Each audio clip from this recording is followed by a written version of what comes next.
All right. Good morning, everybody, and welcome to the December 8, 9 a.m. Pikes Peak Area Council of Governments Board of Directors meeting. Our first order of business is to call this meeting to order, and we've done that. And Andy, if I could ask you, or if you could assign it to somebody to do a roll call, make sure we have a quorum. We believe we do, but let's confirm that definitively. Yes, sir. And actually, if we could start maybe with introductions in the room, and then we'll count off because I'm counting 6 members in the room and a handful online. So why don't we go around and do introductions to get started? All right. Stan Van Werf, El Paso County Commissioner. Sharon Thompson, Mayor Fountain.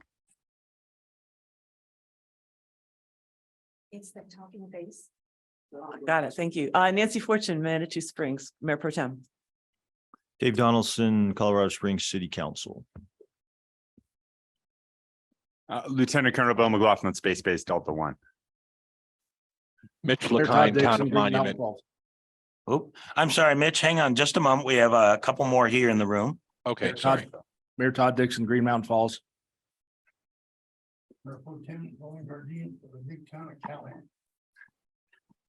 And Roland, just so you know, I think when the red light is on, the mic is on, you actually turned it off to make your announcement, and you're on now. Okay. But we got you. You're on record, so we're good. Okay. All right, Mr. LaKine, you go ahead and make your statement now. We're done at the table here. Thank you. Mitch LaKine, Town of Monument, Mayor-elect. Dick Elsner, Park County. Good morning. El Paso County. Good morning. Kelly Case, Mayor Pro Tem Woodland Park. Good morning. Okay. Fountain City Council at large. Good morning. Any other board members online? And good morning. I was rude and did not say good morning. Well, good morning. All right. Do you want to do? Mr. Mayor, we do have a quorum between the 6 members in the conference room and 4 online. So yes, we need 7, so we're good to go. Okay, excellent. And I'll just ask Andy, do we have any introductions that we need to do? Any new folks in the audience here? I don't see any hands raised. Councilmember Fortune is sitting in today for Mayor Graham. If you'd like to reintroduce yourself. Yeah, sure. Just Manitou Springs. I've been here as I've been an alternate for 5 years now. So yes. Periodically I do show up. So it's good to see you all. And it's nice to see you again, Nancy. How you doing? Always good to have you. And had a good conversation about a week or so ago with Mayor-elect Mitch LaKine from the Town of Monument. Welcome, Mayor-elect. Not sure if you wanted to say anything further, but thank you and thanks for joining the group here. Welcome. Well, thank you. I'm glad to be here finally in an official capacity as opposed to the alternate. I'm looking forward to working with everybody in the region. Wonderful. Thank you. All right. Is that it for introductions? All right. I'll just offer, is there anybody new online that would like to introduce themselves that has not been to one of these meetings before? All right, hearing none, let's go ahead to item number 2 on the agenda, which is the agenda approval. Are there any questions or comments from any of the members of the board regarding today's agenda? All right, hearing none, I'll entertain a motion. Also move Mayor Todd Dixon. Approval. I'll second that motion. All right, that's been moved and seconded. Let's go ahead and proceed with the vote. All those in favor of approving today's agenda, please say aye. Aye. Aye.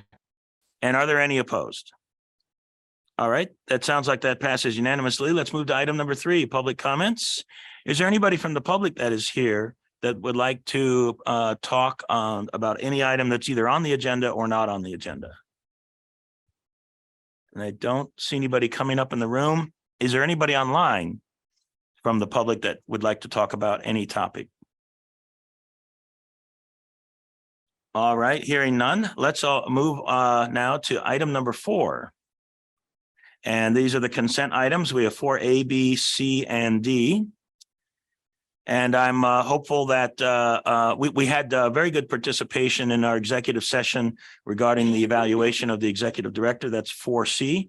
But for those of you that are board members that was not at that, I hope you have had an opportunity to read that.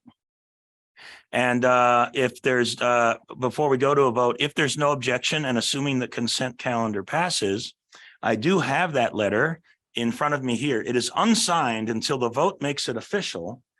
And and with everybody's permission, if the vote is successful, I'm going to sign it and give it to Andy immediately. So so just in case, so that everybody knows the process here. I just thought that would be a little fun to do it that way today. So are there any comments or questions from any members of the board regarding any of the consent items?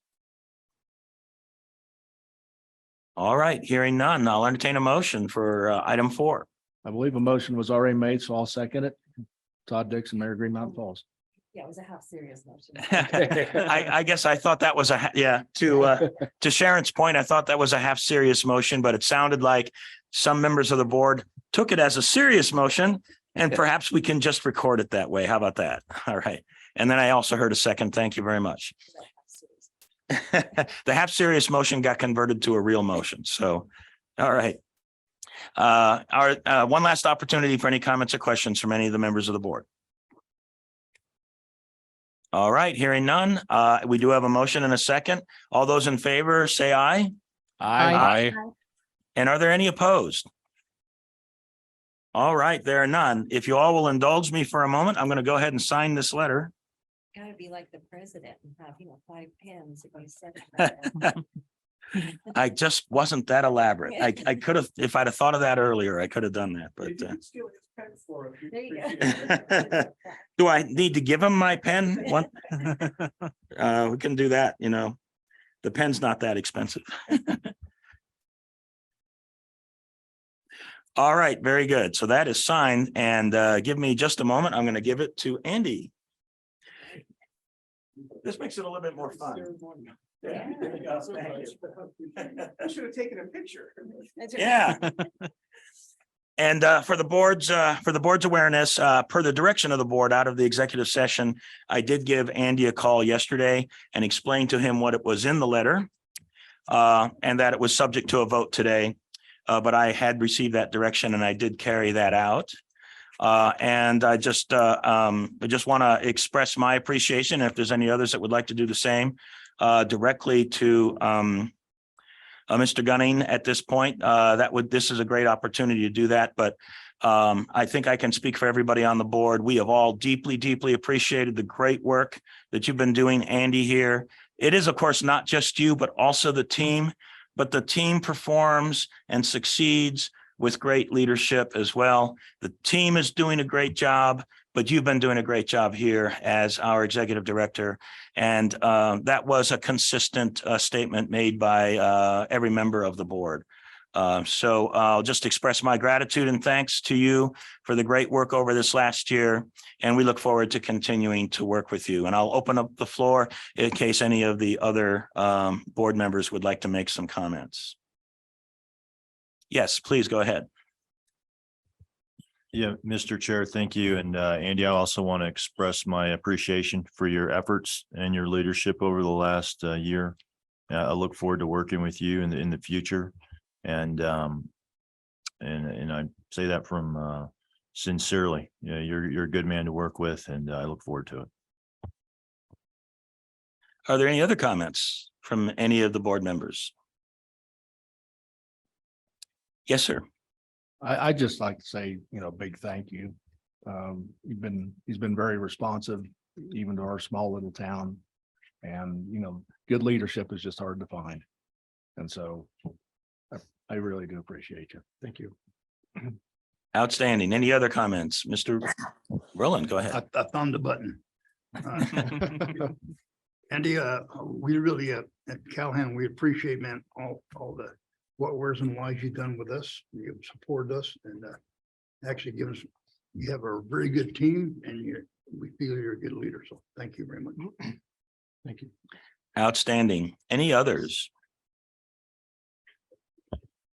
To make it complete, please go ahead, Nancy. Sure. As Mayor Graham and I were discussing the packet, this is one of the things he called out was what a great job you've done and how much he appreciates your leadership. So thank you. Outstanding. Any others? This is Darcy Sheening, Monument Trustee. I would just like to say thank you. When I first came on to that board, Andy he was so great. I mean, he helped me tremendously, and I will always remember that. And I just want to say thank you. Outstanding. Any others? All right, super. Just a couple of other quick things. Also in that letter, perhaps all of you had a chance to read it, but there were recommendations also that we had collected from our executive session. And I think the key one in there is to work on robusting the onboarding process for new members of the board. And Andy was very gracious in accepting that. And I know that he's going to work on that. And I also know that Andy has expressed to me, and he may have mentioned it to some of you as well, his continued interest in getting feedback, because I think he is dedicated to continuing to improve PPACG. So what I would recommend is I did have a session with him yesterday and gave him feedback, some of my own personal feedback, as well as what was in the letter. I would encourage every board member to take that opportunity as well, make an appointment to either chat with Andy on the phone or give him or go meet with him and provide additional feedback. Andy, I don't mean to speak for you, but I think you're looking for the feedback, and that could be just a brainstorming session too. Just the two of you, or however you wish to do it, just talking about how can we make PPACG better. So I would encourage all the board members to take that opportunity at some time here in the near future. Whether it's officially a piece of feedback regarding performance, or if it's just about brainstorming to make PPACG better. Either way, it'll be a great conversation. So that'll be on your own initiative as a board member, but I would encourage you to take advantage of doing that. Oh, good. Nancy, please have the records show that Nancy Henjum has joined. Good morning, Nancy. Good morning. There we go. We got Sorry for being confirmation. late. No worries. Glad you're here. All right. I don't think we have anything else on item 4 unless there's any last comments from any of the board members. Or if I could, Mr. Chair, Yes, thank you all please. for the really kind comments and the great evaluation. I really appreciate it. And as you know, it takes a lot of things to be successful as an organization, but 2 key ones are having just an amazing staff, which we really certainly do. It took a while to get to this point, but yeah, we've just got an amazing team, but also requires board support as well. So I really appreciate your all's support the past couple of years, especially this past year. I think we've got a great trajectory, and I'm super excited about 2023, but can't make it happen without your guys' support. So thank you very much. I really appreciate it. Thank you. Awesome. All right. Let's go ahead then and proceed through the agenda. Item number 5 is our military installation reports. And Colonel, I think we've got at least one here from Space Force Delta 1, if I heard correctly. Space-based Delta 1, Space-based Delta 1. The new name for what was Peterson Schriever Garrison, encompasses, of course, here on the Front Range, Schriever Space Force Base, Peterson Space Force Base, and Cheyenne Mountain Space Force Station. And then, of course, we take care of a couple other places out of the area too. I just have 2 things to bring up. First one is, I would put it in the category of more of an administrative note. We are looking at closing the North Gate at Peterson during what we're going to consider our holiday minimal manning period from the 19th of December through the 2nd of January, just so we can give our defenders and their augmentees a break. That's not a sure thing yet, because we're still socializing it with our various mission partners there on Peterson to make sure they're okay with it. But it looks like we're going to try to do that. So if you're planning to come visit Peterson during that about last 2 weeks of December, you may have to go in the east or west gates, depending on the hours. And the other one is a thank you to everybody who's here and online who helped with getting finally what it looks like the land transfer at Schriever is going to be across the finish line. So that parcel of, if I recall correctly, 640 acres, where that has been the nerve center really of the military space enterprise for the last 40 years. Never it all from then until and still technically right now belongs to the state of Colorado and not to the Department of the Air Force and the federal government. And the state has been kind enough to offer to give that over so that we'll have management and actually full ownership of the land from which we plan to operate for probably quite some time now. And a lot of people here helped get that across the finish line. So we're excited about it. And we want to thank everyone who worked hard on that. Other than that, that's what I have from SBD 1. Thank you. Thank you very much. And I'll just make one additional comment for, I know that it's something that Colonel, that you would probably not comment to, but many of you may have seen the Gazette news article that the Space Command decision is imminent. Let's be hopeful that that is true. I don't know exactly what that means, but I had been hearing for several months that the announcement was going to be in December.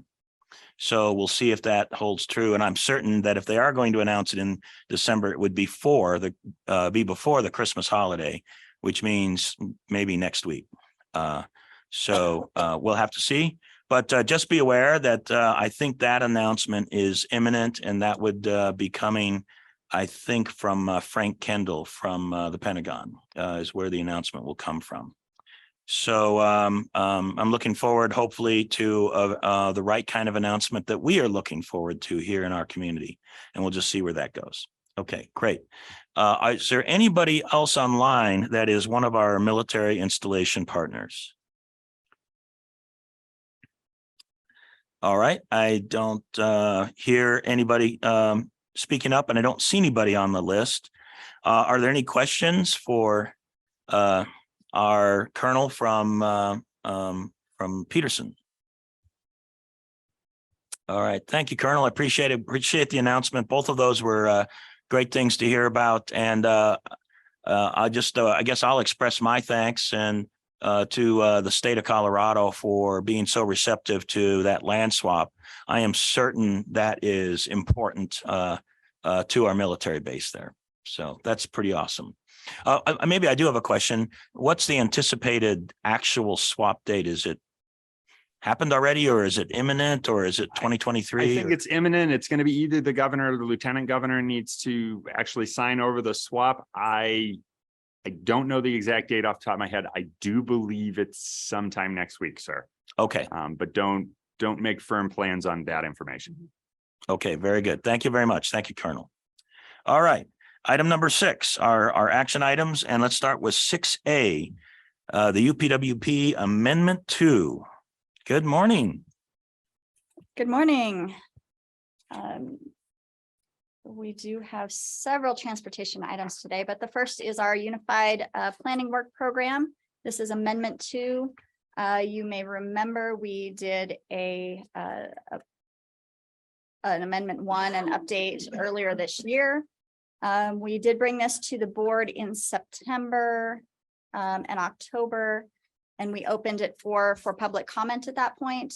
We didn't receive any public comments, which is not terribly unusual just due to the nature of the document. And also, as I said, we did just close an amendment prior to opening this one. Since we did not have any changes and the document is as it appeared in October, I won't go through it today unless anyone has questions, but we are looking to have an adoption of that amendment today. Great. Thank you very much. Are there any board members that have any questions about Amendment 2, because it is focused on the amendment itself? Yes.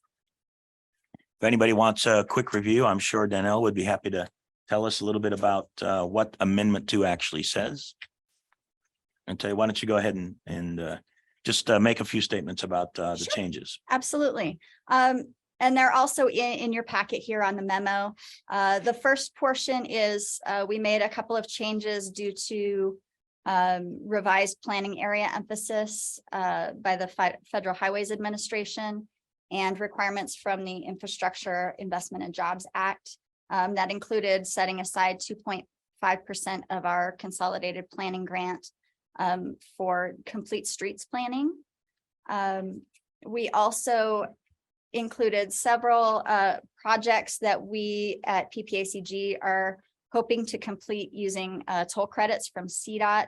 This allows us to put together a regional freight study, an active transportation plan, which will then go into our long-range transportation plan, a land use update also related to the long-range transportation plan, and also a public outreach effort for that plan.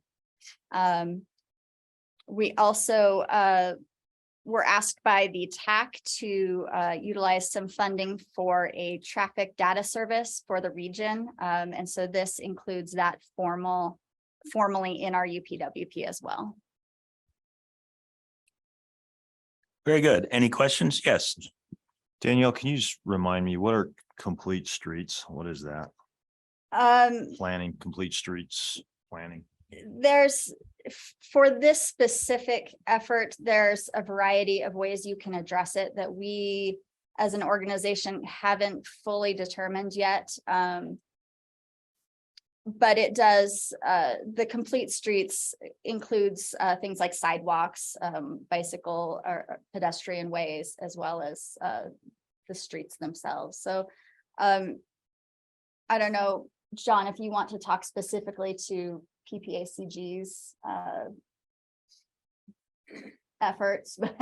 No, Mr. Chair, members of the board, no, actually, Danelle, that was perfect. Complete streets in this context, when the feds are addressing it, is the overall concept is when you are designing a street, you make it a complete street for all users, so that you have embedded therein pedestrian facilities, bicycle facilities, and transit facilities.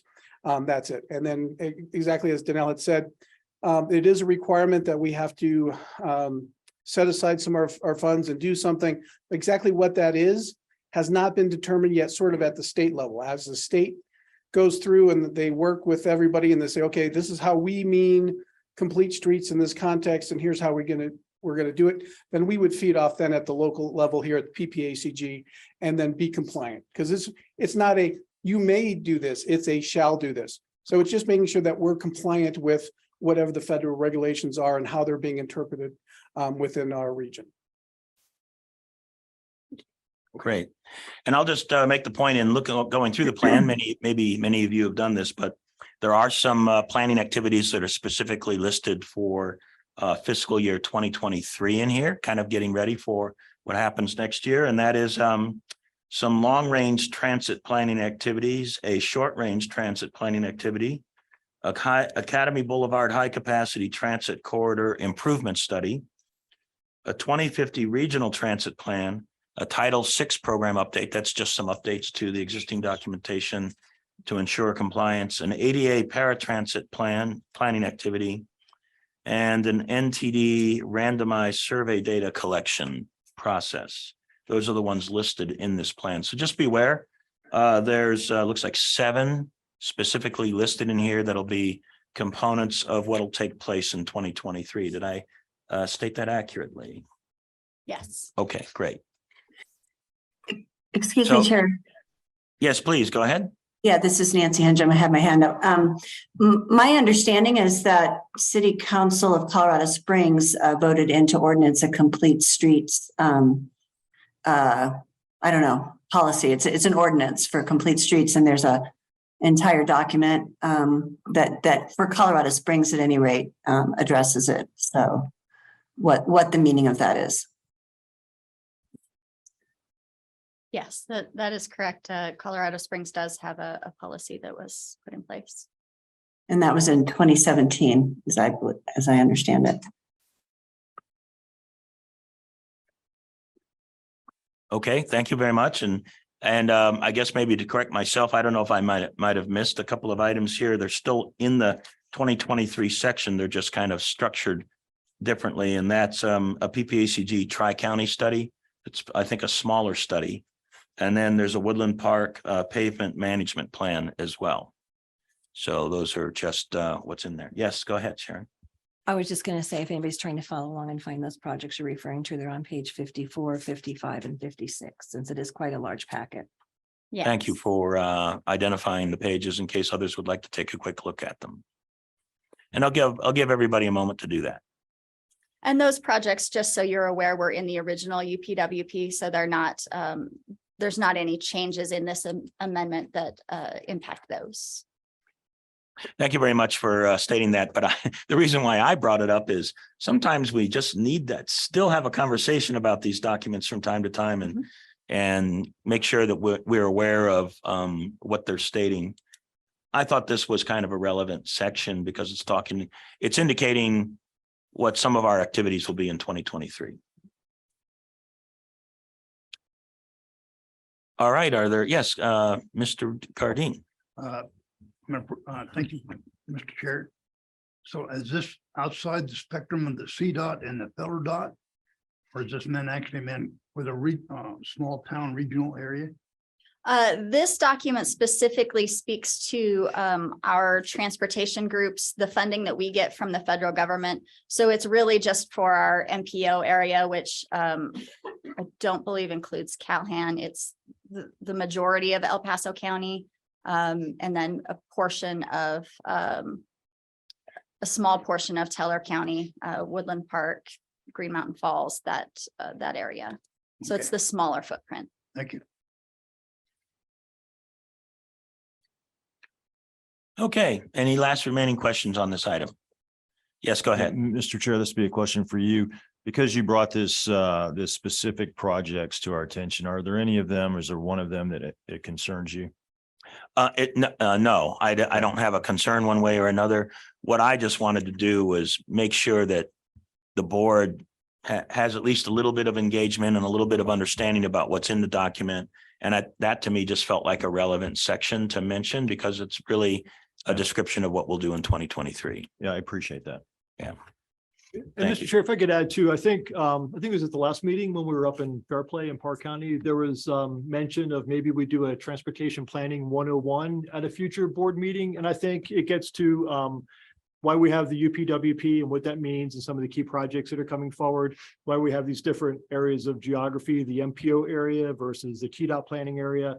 So assuming we can find some time in say January, February, we'd be happy to tee that up and just talk kind of overall the different geographic areas that we plan within and areas that we don't plan, but where CDOT takes the lead. And then we can do a bit of a refresher of what is in the UPWP. A big thing that's coming up for next year is the long range transportation plan update. And Danelle referenced, or Mr. Chair, you referenced a couple of projects that kind of tie in with that, the long range transit plan, the active transportation plan, and all these other subcomponents kind of feed up into that. So we'd be happy to do an overview of that in January, February. Yeah, and Mr. Chair, Andy, I think that would be useful for board members because a lot of times we become board members and you just jump into the middle of the process, but you never get an overview of what is the process. You're just in there making decisions on things without seeing the big picture. So I appreciate it. And I agree. I think it'd be great to have, I think you called it whatever, transportation 101, but just a little bit, one of the key things for me is we have a lot of plans. We do a lot of planning things. It would be pretty awesome to have a deliberate conversation about how those plans interact with each other, how they function strategically for the entire community, it's starting at a high level and kind of then moving into how these plans produce a complete picture and what does that look like? Because that I think is great to kind of set the stage for an understanding of the strategic picture. And some of these are driven by statute. Some of these we felt that we needed to do. And I think having a good understanding about all of that would be great for all of us. Yeah. Excellent. So let's get that teed up for early next year. Yes, Roland. I say amen to that. All right. There was an amen to that comment. Awesome. All right. So yes, please go ahead. Mr. Chair, I was just going to offer that if you're ready for it, I would move that we accept the fiscal year 22 and 23 UPWP amendment number 2.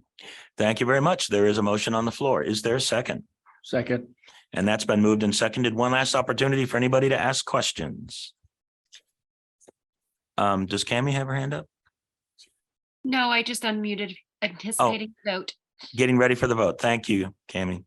All right. I don't see anybody with hands up or wanting to ask questions here in the room. So let's go ahead and proceed with the vote. All those in favor say aye. Aye. And is there anybody opposed? All right. So item 6A passes unanimously. Let's move to item 6B, the 23 to 27 tip amendment number 4. And you're up again, Danielle. I am. Thank you. So this tip amendment has several projects included in it. All of the requests in this tip amendment are CDOT projects.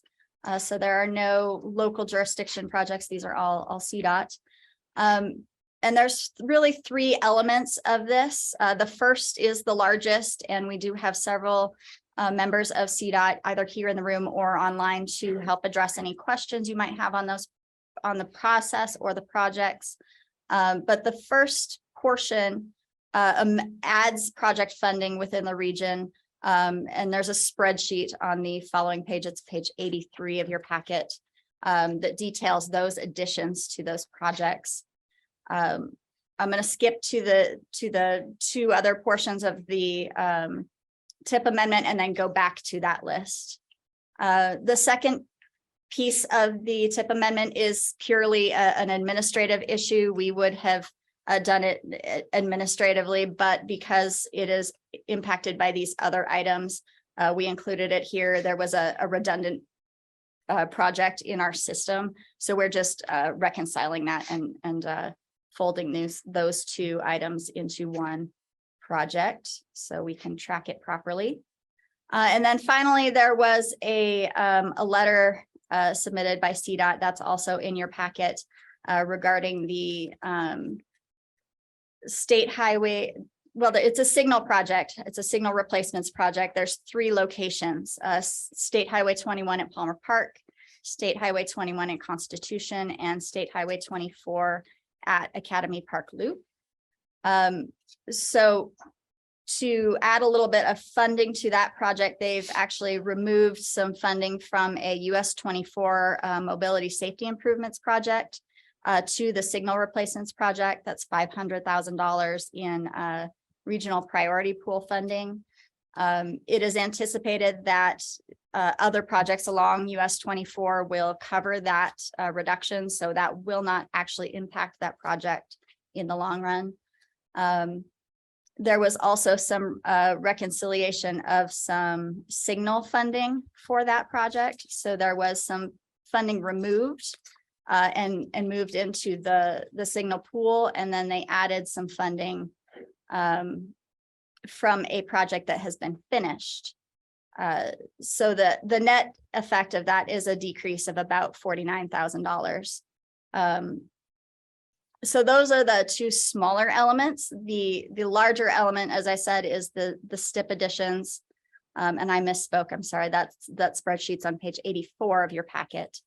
And if I might, Wendy, are you online? Can you hear us?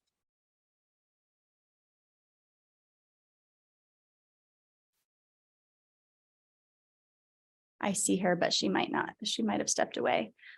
But she's available. Wendy Pettit, Shane Ferguson is online to speak specifically. And then we do have Jason Nelson in the room to specifically address these additions and these projects if there are questions. Are there any questions from the board? I have one, but I'll reserve it. Yes, go ahead. Yeah, Danielle, under background, it says here, first two portions of this TIP amendment, including the requested CDOT additions per the spreadsheet, were reviewed at the October meeting, but the Community Advisory Committee voted not to move the item forward. Can you explain that to me? Yes, that is correct.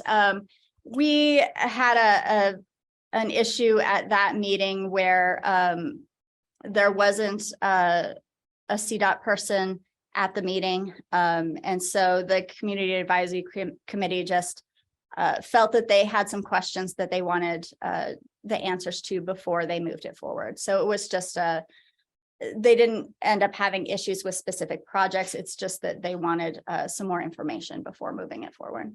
Did they ever get They did. And the information was satisfactory? They thought, okay, good answers. Yes, sir. Okay. And Danelle, I am here, so I'm sorry, missed your call. I'm here if someone needs something. Thank you, Wendy. And I would ask either yourself or John, just to tell the board, do you think these are good adjustments? Is there anything we should be concerned about here? Should we support this? I believe staff supports this. We don't have any concerns with any of these projects. Very good. Thank you. Roland, go ahead. Yes, sir, Mr. Chair. The timeline on page 93, you have meant the Falcon Highway to West Albert Road. Okay, what's the timeline on that itself? When they're going to implement that? That is a great question. Shane Ferguson, are you available, or Jason on the Falcon, Albert Highway? Yeah, can you guys hear me okay? Hello. Yes. Shane, I think we've got a question for you. I don't know if you heard it or not. Yes, was 24 way to help with surface treatment at calendar 5 for that construction estimate. You might need to answer this. I don't think you can. Yeah, I'll just mention, Shane, it seemed like there was some breaking up of the words as you were stating them, so we're not sure we got what you stated. Shane, do you have a season for 2025, that project? Yeah, let me, I changed my There audio we go. system. Can you guys hear me okay now? That is much better. Thank you. All right. Yeah, so that is a service treatment project that we're planning for construction on calendar year 25. The reason why I'm asking that is that bridge there that your guys are going to be working on is a major safety problem.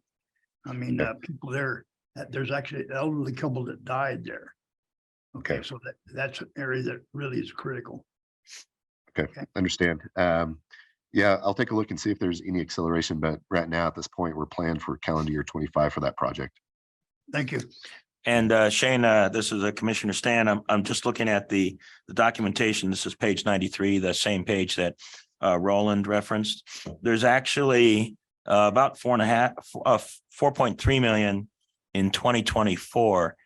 I don't know if that means that there's something that could be done in 24 based on the way the finances are arranged, or maybe you just have to have that money in 24 so you can do a 2025 project. But I'll just ask that question. Maybe there is some money available to do some acceleration, maybe with regard to the bridge, or I'll just offer the idea. Right. Yeah. We'll take a look. Honestly, some of this is also staffing and project planning around the region as a whole. And so if we can accelerate a service treatment project a sooner calendar year, maybe sacrificing a different project within the area as well in shifting projects. So right now it's currently planned for 25, but we'll definitely take a look. And I'm not familiar with the incident at the bridge, but we'll be well aware of that one. Okay, that incident happened about 3 years ago, but even this morning when I came down here to the meeting, there's a whole bunch of trees here that there's a bottleneck right there at that bridge. And there's a gentleman that tried to put me in the ditch because he's in the wrong bloody lane. But it is a real critical spot. Okay. Understood. Thank you. Great. And Shane, if you wouldn't mind, if you might be willing to take on this task, since there is a request here from one of our board members, maybe at some future PPACG meeting, maybe in early 2023, if you could maybe take the opportunity to let us know, what research you've been able to do and what other statistics you may have about that bridge and so forth, and if there's an opportunity to do something about it. Can do. That's awesome. Thank you. Thank you, sir. Are there any other questions for any members of the board? All right, the one question I had is just purely administrative. With regard to the resolution that we have in the packet for item 6B, this is page 106. It just says that we further resolve to support this as amended. I don't know what we've ever done as far as practice in the past. Have we specifically identified the amendment number? Because this is amendment number 4. Should the resolution say amendment number 4? Oh, does it say it on the top and I missed it up there? Oh, it does. Okay, thank you. Okay, good. I was looking at the text, but it's actually in the title. There we go. Good catch. Never mind. My question is satisfied. Yeah, teamwork. All right. Any last questions? All right, I'll entertain a motion for item 6B. Mr. Chair, this is Councilman Donaldson. I would move approval of Amendment 4 to the fiscal year 23-27 Transportation Improvement Program. Mr. Chair, I second it. All right, that is moved and seconded. Outstanding. One last opportunity for questions or comments from any members of the board. All right, hearing none, let's proceed with the vote. All those in favor say aye. Aye. Aye. Are there? Thank you. Are there any opposed? All right, item 6B also passes. Let us move to item 6C, the congestion management process adoption. Thank you. Yes, thank you. So this is another item that was brought to you a couple of months ago. We did release it for public comment. There were some comments from the board, from the Community Advisory Committee, and from the TAC. We actually worked quite closely with the TAC to develop this document. We also did have a consultant come in and try to provide us with some expertise in developing this. We did not receive any public comments. So the document as you see it now is as it was released for the public. I can certainly provide a little bit of background regarding the document. So this congestion management process is really our first step in launching our long-range transportation plan. And it kind of goes through areas of known congestion in the region, and puts together some scoring metrics and some tools that jurisdictions within our region can use should they choose to. This is a document that's required by the federal government as a portion of our long-range transportation plan. And basically, federal funds can't be programmed for any roadway projects that would significantly increase capacity for single occupant vehicles unless the project is based on a congestion management process. So we have this, I just lost my page. We have this process defined, and like I said, we did develop it quite closely with our TAC. If you have specific questions on the contents, I would be happy to answer them or bring John up to answer anything I can't. But happy to answer any questions you might have. All right, are there any questions on this? And I do have a comment, but I'll again reserve that. Yes. I just want to appreciate the updated photos. Of course. When this first came out, we had photos in there that weren't even from Colorado. So I've noticed they're all pretty local photos. So thank you very much. Absolutely. Thank you for noticing and asking us to make that change. That's important. Any other questions or comments? And I'll just my comment is I appreciate that the federal government requires this or requests that this be done, and I'm glad that we're complying with that. But I'm going to continue to express my reservations about a seemingly growing arena of not having a willingness from some federal agencies to deal with congestion just simply because there are single occupancy vehicles contributing to that congestion. Congestion is congestion. And I think single occupancy versus trying to get people to carpool and all of that kind of stuff, trying to force people into a behavior pattern by stating we don't support roads that support what's going on in the community. I mean, how can that be fair?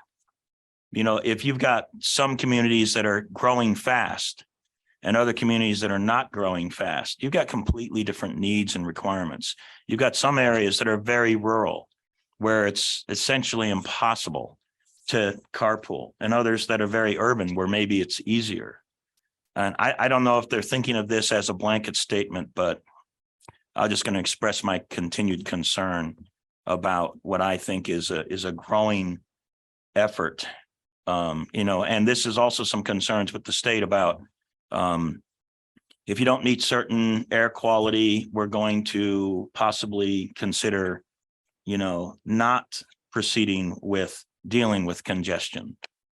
And I just think congestion is actually one of the causes of pollution. And we should be dealing with that in a different way. For all of the other stuff, trying to get people to behave differently with regard to carpooling and so forth. For me, I think that is better served with voluntary programs. But I'll just make that point. So yes, go ahead. Just one last comment about the document. If you are newer to PPACG or even not, there on page 113, there is a fantastic acronyms and abbreviations explanation that you might want to keep out of your packet. So you can have it to refer back to. It's a shortened version of what I was given when I first started on PPACG. So that way, if you're reviewing things and, because people go HOV, and you're like, oh, I didn't even hear it right, and it's just good to have that information. Super. Okay, any other comments or questions with regard to item 6C? Yes, Mr. Chair, just so I can understand clearly, Danielle, just based on what our chair was saying, is that accurate that these federal dollars cannot be used for investments or improvement of roads where the congestion is caused primarily by single occupant vehicles? Is that what you were saying? No, that is true if we don't have a congestion management process in place. Since we will have a congestion management process in place, that's not a thing that will be relevant to this region going forward. No. Okay. It's just that our congestion management process has to be taken into consideration during the project selection during our long range transportation plan.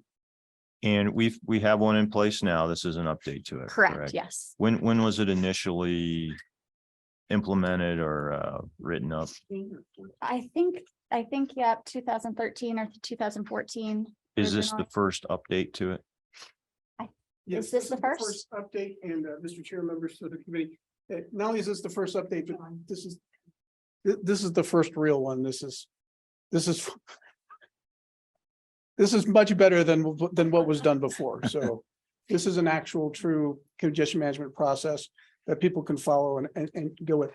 And again, my role here is not to interject unless asked to. So, but if I could, Commissioner Vanderwerf, we do not disagree with much of what you have said. And so when the federal regulations are written, they are written so they work in Tucson, Arizona, Dallas, Texas, New York City, and little old Colorado Springs, right? So we have the ability to adjust the documents to what is appropriate for our region. And so this CMP has definitely been done in context of Colorado Springs and has definitely been done in partnership with the TAC. So a lot of your concerns of where maybe the feds are doing an overreach, we have addressed that within this document. We think it's the appropriate size document for our region and not some of the other processes that do in fact have the impact that the Commissioner you had talked about. So we are aware of it, and we took that approach in doing this document to make sure it was something that was reflective of the personality of this region. Great. If I could, Mr. Chair, Please. for someone who perhaps hasn't looked and delved deeply into this document, is this just general statements of goals, or are there specific projects in this document or specific criteria? Can you just give me like the executive summary on this? So, and again, I might just turn this over to Danelle since she was much more involved in it. But basically, the rules say you have to have a congestion management process. So we have that. So we've followed the rules. And then it says you have to sort of consider the outputs of the congestion management process. And within this document, and now this is where you can give more, there's this sort of a scoring process that tells how we're going to score projects. So it provides the criteria for which we do our project scoring and prioritization. So again, that is there. But where we make sure that we follow the rule of what the feds say is it must be considered. And that's exactly what we do. We consider it. It's part of our scoring, which then we'll talk about. It comes back to the board. It comes back to the TAC, but the TAC uses their own professional judgment as to whether or not it works. unlike some other places, we don't put it into the black box and shake the box and then take whatever comes out. We put it in the box, we shake the box, and whatever comes out, if it doesn't make sense, we have some great folks on our TAC, Victoria Chavez, Tim Roberts, others, that sort of then move the stuff around and said, this is what actually makes sense for us. So again, we're compliant because we considered the federal regulations, but we're not locked into them and we don't just follow them blindly. So as far as back to your original question, I'm going to ask Danelle to come up to talk about the scoring and how it's implemented. And then I don't think we have, can we get to the maps? Because that's the other thing is it sort of says, if you're along these corridors, you don't have to go through this big old process. We've already determined and created a shortcut for you that if you're along these corridors, we've determined these corridors are the ones that we should be guiding investments toward because they're the corridors that are of, I don't want to say our most concern, but they're the ones we've all agreed are the ones we need to approve. Yes, John kind of hit that on the head. The executive summary would really be the key items in this document are the strategic corridor maps, and that criteria, those maps were developed with the TAC members. And it is open so that one of the criteria for all of these corridors is if the area is identified as a major corridor or a specifically a particular corridor in any jurisdiction's plan, that will also move it into our plan as well. So it's not really just PPACG saying, here's our definitions and that's it. It's also if a jurisdiction has a particular area that they need to focus on, that brings it into our CMP process as well. And then again, the scoring that John mentioned, which I will bring up on my screen so I can speak to it better. What page is that, Jared?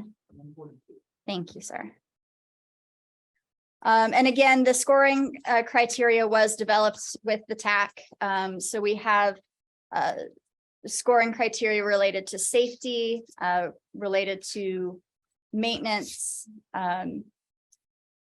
related to operation enhancement, the environment, mobility, connectivity, and then each jurisdiction is allowed to designate one project as a priority project.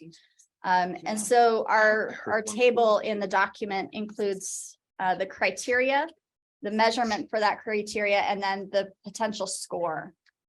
So when we do our long range plan, the projects that are submitted in our call of projects will be scored based on these criteria. As John said, once the projects are scored, our TAC always has the ability to use their jurisdictional knowledge, their experience to better align the projects to make sense in the real world.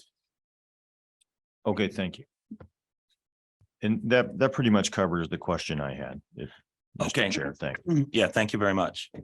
I just, kind of a closure for me. It's, I mean, every community is different. I'm glad that we're writing the document because we're meeting the compliance, and I'm glad that we're thinking deeply about the differences here. I just worry that sometimes there'll be a big giant bludgeon used when we really need a scalpel knife. And I can just think of in our community, if you've ever bicycled around in our community, it's fairly flat in the downtown area. As soon as you get out of that area, it is not flat anymore. There's a lot of hills in this area, and they're pretty intense. And that does not make our community that conducive to any type of kind of outlying area commuting with a bicycle. It's pretty difficult. I'll contrast that with a different country, the Netherlands, a very small country, very densely populated. And I don't know, I think maybe the highest point in the Netherlands might be 32 feet over sea level or something like that. It's not very much.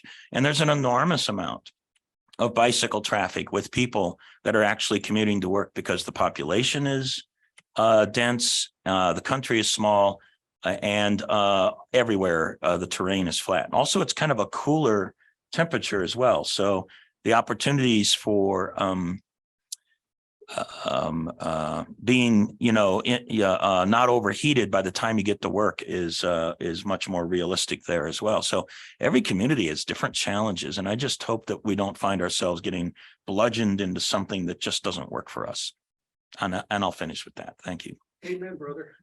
Yeah. We're with you. All right. Actually, one last question. John, you and I have talked about this frequently. Well, not frequently in the past, maybe more frequently, but I've always felt strongly about having some kind of a set of simulation tools that can allow us to figure out how to do kind of regional infrastructure design.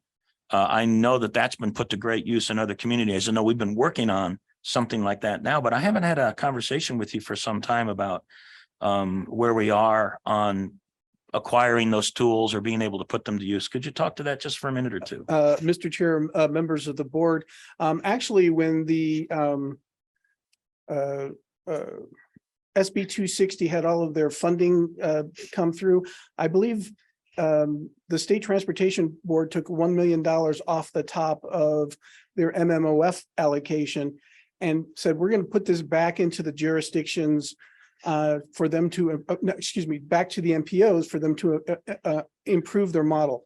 Will Mast is on the call, so Will maybe get ready to hop in here and help me out. Has been working with CDOT and has actually finished the scope of work, and we put out the scope of work, and I think we've actually even know who we're going to select once we're allowed to announce it. And I believe, and I don't believe this is a secret, so if it is, just pretend like nobody heard and we'll just edit it out of the video. We got like $350,000 to improve our model over the next couple of years. So once Will's given that green light, we see a lot of ways we're going to be able to improve our model and do the simulations of which you're speaking. That being said, I would be remiss if I said within the year or so that Will's been here, our model's actually improved considerably since then, working with the data that's available and making other sort of adjustments. So we went up a little bit, but over the next couple of years, we'll be going much better. Will, before you jump on, if you do have something, Mayor Thompson, did you have a? I do have a question on page 143, looking under these new criteria that have come forward.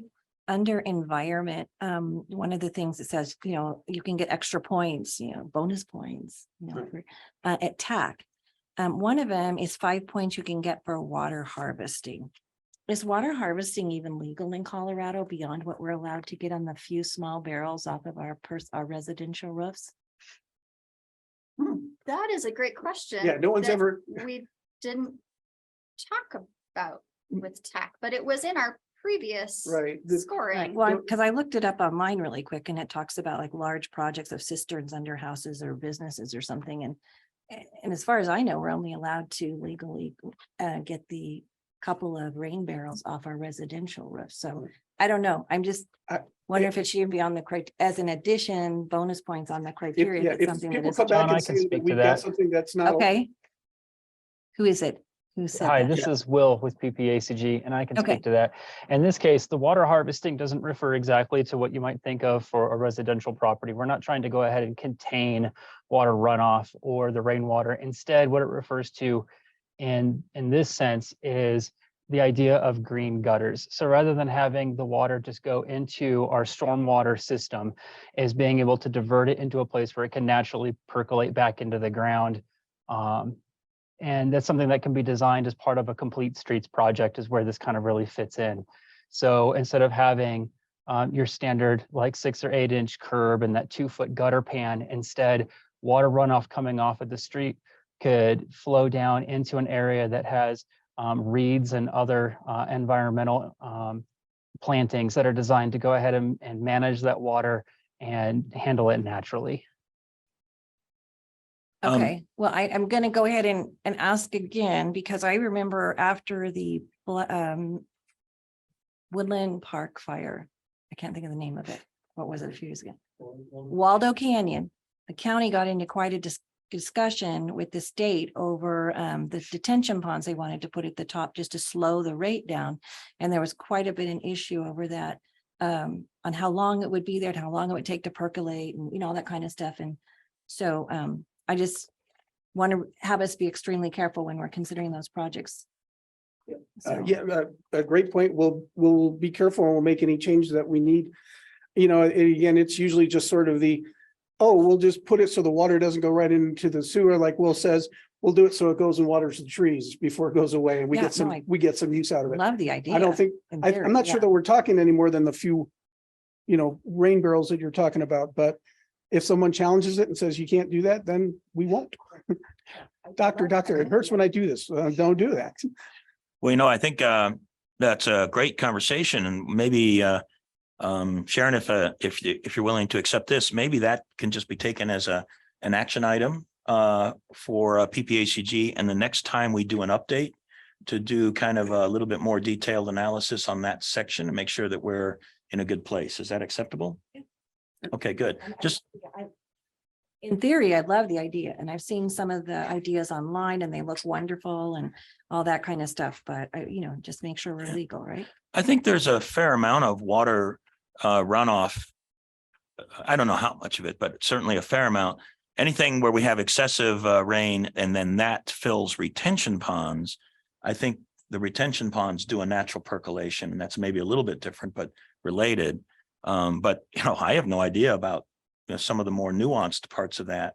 But that'd be great if the water can get percolated back into the soils. That's good for all of us. So that'd be great if we could do that. If it just goes into the sewer system and runs down, it leaves the community and it's no longer available for us to consume at that point or use or whatever. Yep, we will reach out to Gail at Colorado Springs and Victoria at El Paso County. And I'm sure at this point, if they're already implementing these sorts of techniques within any of their design, they can help us answer the question whether or not we're legal or not. And if we're not, then we'll just have everybody look the other way. Well, I would imagine if you find something that isn't exactly where it should be, you'll be coming back to the board and asking for another amendment or a change or something. So that'd be great. Yep, okay, thanks. All right. Good question. Any other questions on item 6C? All right, hearing, yes, please go ahead. Mr. Chair, I'll just add that at Colorado Springs, as part of the stormwater enterprise, and it's Richard Milady that heads that. There is an emphasis now, and developers are being encouraged to do this, and we actually are going to lead the state in this, and the state may use some of our ideas. And there's a term for it, I've forgotten it, it's green something.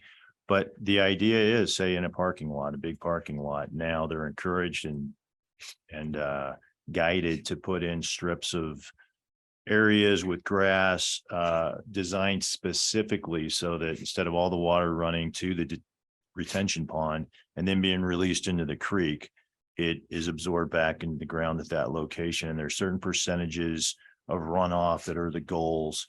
So this really is an area of increased emphasis, and there's payoffs because then the detention ponds don't have to be as big. They can be smaller so that developer has more space to use on the property. So it's kind of an idea that seems to make sense from a couple different angles. Just thought I would share that.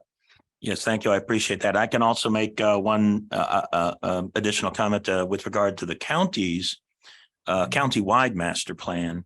There was much more treatment with regard to water conservation as well. There's a lot of pages in there with regard to xeriscaping and other types of processes, because this is going to become increasingly important. And that kind of information was only minimally treated before we did a countywide master plan, which was just recently here completed. So the county is making recommendations to homeowners and so forth like that as well. Roland, you had a question. Yes, sir. Mr. Chair. Right now, we're annexing we're in the process of annexing an area in Callahan. The development and the engineers have actually the retention pond for the annexation is also going to be monitored by our city employees to make sure that when it goes back in the water table that it's correct. So it's going to be tested. But it's something that it's in the engineering process whenever we went through this annexation. So Just thought I'd throw it out there. Great. Thank you very much for those comments. And I do see a hand raised online, Commissioner Elsner. Yeah, thank you, Mr. Chair.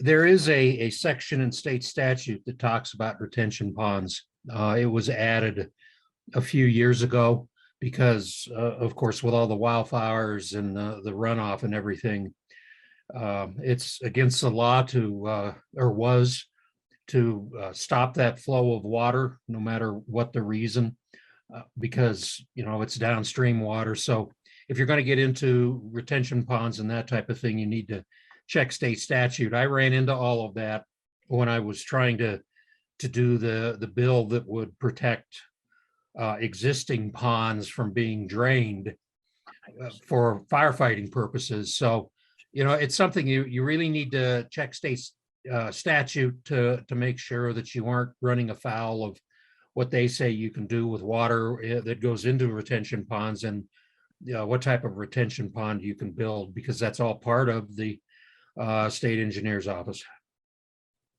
Great. Thank you very much. I appreciate that. And it looks like the staff here has made note of that. They probably knew that already, but it's good to continue to emphasize it. So thank you. All right. Any other comments or questions on item 6C? Good conversation. And hearing none, I'll entertain a motion. I'll move to approve the congestion management process. Second. That's been moved and seconded for approval of item 6C. One last opportunity if there's questions or comments. All right, hearing none, all those in favor say aye. Aye. And are there any opposed? All right, very good. That passes as well. Let's move on to item 6D. Thank you so much. And this is the Family Act requirements. Andy, I don't know if you're going to discuss for this. an item. This will be Carol McBroom. Good morning, Carol. Hey, good morning. Carol McBroom, PPACG Finance Manager. I am here to talk about the Colorado Medical Leave Insurance Program, as we know as family. And so a brief history of the program is back in 2020 of November, Colorado voters approved Proposition 118, also known as Family, the Family and Medical Leave Insurance Program. And the program allows employees access up to 12 weeks of paid leave in order to take care of themselves or other family members during life circumstances that put them take them away from their jobs. The statute gave local governments the option to decline all participation. And we have determined that we can qualify as a local government as we are considered a political subdivision by the Colorado Department of Labor and Employment. We also fall under the definition as an organization formed by an intergovernmental agreement or other contracts between or among any other local government. So the PPACG staff is recommending that the board of directors vote to decline all participation in the family program. And we are giving you two reasons in the memo. The first being that declining participation, our employees can individually decide whether they would like to participate and pay the 0.45% of their wages into their fund. And the second reason is we believe that PPACG provides a hefty benefit package already that includes long-term disability, short-term disability, sick leave, and parental leave. And I've given you a summary of each of those in your memo package. There's also financial implications that would impact PPACG negatively. And that's because we didn't budget for the almost $15,000 increase in wage expense that would occur if we agree to participate in the program. And then finally, the stakeholder process would be, we're asking for discussion and a vote today. And then depending on what happens today, we have 30 days to notify our employees. And then if we agree to opt out or vote to opt out, we have to do so every 8 years at least if we don't do it on an annual basis. So again, we're asking for recommending that we opt out of the family program. Any questions or comments? All right. Are any questions or comments from any of the board members? I'll just mention too, we've been doing a lot of research into this. All the other COGs in the state have been opting out as well. Dr. Cog is still in the process of determining, but sounds like they're going to be opting out as well. Also, we got a long list of local jurisdictions that have opted out and haven't found any that have stayed in yet, but you all may know from different conversations through CML and CCI. So yeah, so for the reasons that Carol mentioned and for consistency, we thought this was the right thing to do. All right, very good. Thank you for those comments. I appreciate your bringing that up, that you've done that research to see, what other COGs and so forth are doing. Any other comments or questions from any of the board? Yes, please. And if are you ready to make a motion? Mhm. All right, I'll entertain a motion. Yeah, Mayor Dixon, I would move we opt out of the family program. Second. All right, there is a motion and a second to opt out. This is the last opportunity for anybody to make comments to this item before we vote. All right, hearing none, let's go ahead and proceed with that vote. All those in favor say aye. Aye. Aye. And thank you. And are there any opposed? All right, I think we have officially voted to opt out of the Family Act requirements. Let's move on to item 6C. Thank you for the presentation.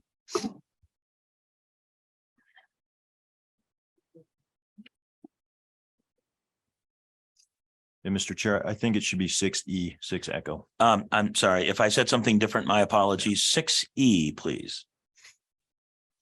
Yes, so since our community advisory committee is largely transportation items, I've been serving as the staff liaison for that committee. And today we have a CAC item for the board. So when we rewrote our bylaws, I believe in 2019, we wrote in there that there are 5 potential seats on our community advisory committee for community-based organizations. And these organizations needed to apply for one of those membership seats every 2 terms. So every 6 years, each term being 3 years. At this point, the League of Women Voters of the Pikes Peak region is reapplying for CAC membership. There is a letter to that effect in the packet. They've also already made their appointment to our CAC should their membership be upheld. So that letter is also in your packet. And today we're just looking for a vote of the board for the continued membership of the League of Women Voters. It was recommended by the CAC. Okay, I do have a quick question, but I'll reserve that in case anybody else has questions. Yeah. Yes, please. Yeah, Danielle, what are the 5 organizations that are members? Right now, we actually only have 3 of those 5 seats filled. The League of Women Voters, KONO, and NEPCO. Those are both homeowner-based organizations. And how long has the CAC been in existence? How long have we been doing this?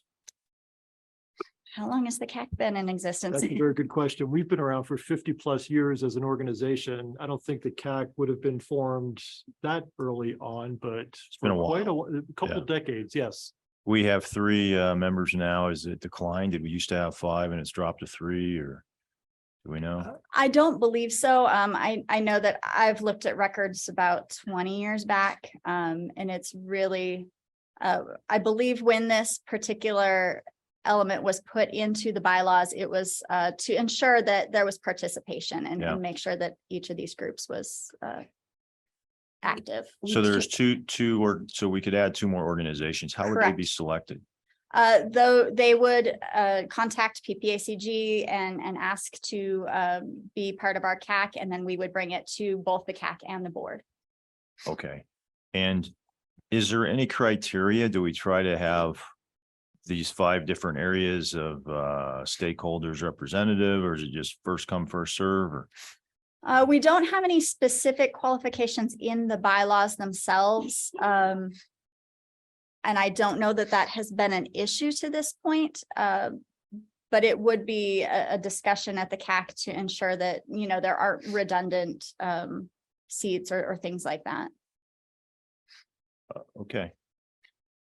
Have we tried to fill the other two and we just can't get applicants, or is it something that we haven't put effort? Because I may be able to go out and just mention it to certain organizations, and this first I've heard that we have these openings.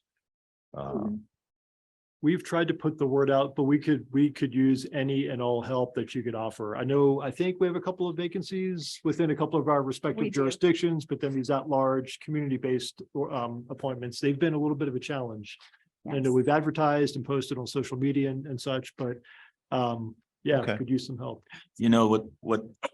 Oh, yes, Nancy, go ahead. And then I've got some comments and I might have some suggestions for some organizations. Go ahead, Nancy. Yeah, thank you. I guess my question is about, and I'm kind of embarrassed that I need to ask this, but since I've been on PPACG, I'm not recalling any particular recommendations from the CAC to the board. And does the CAC actually have a sense of being valuable to the board? In what ways? What kinds of topics are they discussing? How are they presenting to us? Who, you know, I just, there's a lot of questions I have, and I just learned of this recently when I understood that Colorado Springs has, I think as a member entity, has a missing seat or two. So I would like to know a little bit more about the CAC. That is true. Patty Benger was our representative from the city of Colorado Springs. There's actually 3 seats allotted to Colorado Springs, so there will be 3 openings beginning this month. And to answer your question, Councilmember Hencham, as far as their value to the organization, we consider them very valuable. Anything we bring to the board first goes through the CAC, whether it's transportation related or AAA recommendation or environmental issues. So they're kind of the gatekeepers. And you heard earlier about the TIP amendment that didn't quite make it to the board because they had questions and there was some absences there. So we would like to see them fully ramped up and even more engaged. Can you possibly send out, or even if you have it available at anybody's fingertips, the current membership, the entire membership? Yes. It's page 179 in the packet. There it is. Yes. Okay, all right, thank you. So Thank we are you. missing, yes, 2 from the city of Colorado Springs. I believe Fountain is also in the process of finding a new member. And then we also do have a couple of other vacancies that we've been trying to reach out to the jurisdictions and hopefully fill those seats as well. And with that in mind, I am looking at that on page 179. Do I see at the bottom on the right, open seats, meaning there's not a representative from these different municipalities? Is that correct? Yes. I'm sorry, I disagree with that. We have one for Callahan. We're in the open seat. Bruce. No, I mean, and also Cindy Thompson and Raymond, and then Bruce's man is Callahan. So they're both on the board. Ed Dills is on the CAC for he was actually appointed by the town of Rama. We appointed the Callahan seat. Okay, let me go back and double check that because I don't know that we have. If you appointed it, your city clerk still needs to send a letter to PPACG letting them know. Okay, all right, letting them know. All right. Right. Oh, okay. I apologize. And I thought you were talking about CAC doesn't. So we're not talking about PPRTA also? That's a really good observation. We have to make it more confusing. The 6 jurisdictions that are part of the Pikes Peak Rural Transportation Authority has a separate CAC altogether with separate membership. Yes. Correct. And we really can't blend the 2 together, unfortunately, because they have totally separate missions and responsibilities. When you're a small town, you got to wear 2 hats. So yeah. Okay. Well, there's really no problem with having 15% of your total population being on one of these PPACG or PPRTA boards, right? Yes, we have another question. So if I remember correctly, we made some changes to the CAC bylaws a few years ago in regards to the membership appointees. And just to kind of answer Dave's question a little bit further. One of them had been on there for quite a number of years, and it was kind of like they were on there forever and they weren't bothering to send an appointee anymore. So now we have a process where they can serve terms as a member interested group. And they're not guaranteed a lifetime seat at the table. They have to actually have active membership in it.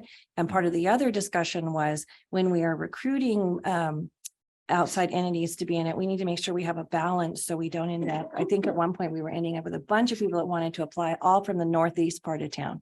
So we would have ended up with a really imbalance on the board. So that is something that we're trying to be really careful about, to make sure that the entire region and is represented, not just get lopsided on one side of where all the development is going on or something. So does that help a little bit, Dave? Yeah, I've learned. Thanks. And another question for me. So it has been mentioned that there are 5 seats for different organizations and that 2 of them are vacant, but where are those 5 seats listed on this list? That is a good point. We do not specifically call out the organization, the open organization seats on this list. Okay. The existing organizations are the Council of Neighbors and Organizations, that's KONO. I do see that one. The League of Women Voters, and then the Northern El Paso County Coalition of Community Associations, the NEPCO. Yeah, NEPCO. And that sounds like a good choice as well. And I just would be interested in, I think it's along the lines of Councilman Donaldson. Maybe we should make a concerted effort to get the other 2 filled, and then that takes you to what kinds of organizations would work.